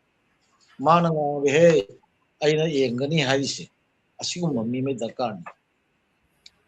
मसी आयरगा मतंगसिगा लोइसिनजगे aina ngangi बसे सोय ngamba जाव Poonam ngakपिना mayamda aina हायरगा mayamda खुलona खोरमजे Thank you all. Oja Indrajit ki khoi ke hatar conclusion remarks de se bhari basina khoi gi manungda aina ngasi thamjari discussion se ki maroi ba kaino de khoi Bangladesh ki hoji oi people yam chire ba matamni asigi manungda su akhoi se community amoina Bangladesh ta leiba tarabina akhoi region am lebena Bangladesh na thengnari ba o apun akhoi ju thengna bam thoi thengyu thengna gani kari ju thengna roi aduna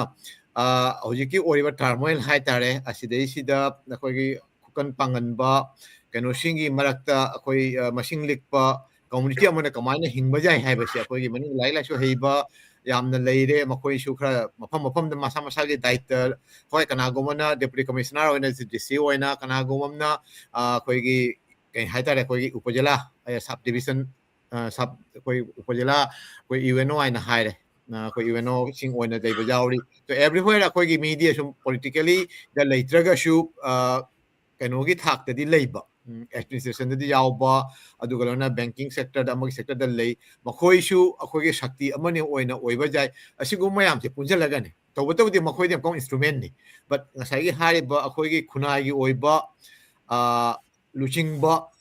अखोई खुनागी लुचिंगबा हाइसे अखोई मैथै खक्तगी लुचिंगबा नतेको मफमदुगी सकखंगबा मयाम सकनाइबा मयामगी कनोदा खरा जाउसनबा अदुगुंबा कनोसे अखोई मनुंगदा यामना मथौ ताइ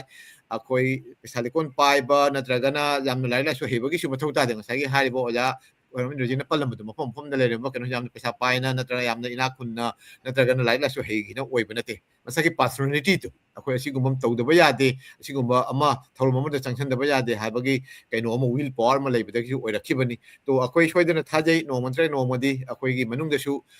सुम लाखिगनी असि लाखनबसि होटनबदा अखोईगिसु तोफम थोप खरदि लेरमगनी हाना खल्ली असि गसु खोइ मयाम चंगसनसि अदुगा लोना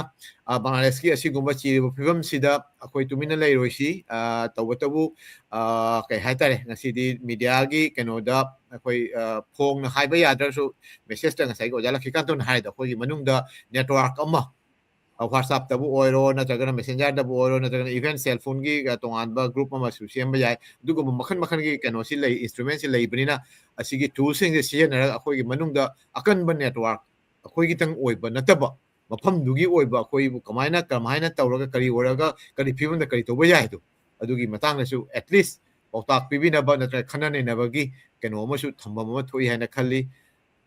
siga loina na ngasigi kay hatar discussion asida saruk yabi bagitamak yangbiraiba Oja Indrajit amasung koi Oja Kikanto animak pusu koi Manipuri Minagi makaidagi nolukjari khuramjari aduga loinana ngasi yangbiriba mayamdasu aina ikai khumnajari like share tawbiriba aduga loinana comment piduna akoibu thogatpiriba mayambusu Oja mayambusu aina thagachari asi haraga ngasigi oinadi asigi kenose discussion asi asida loksanjare. Thank you all. Mayam sum nungana lebu. Bye-bye.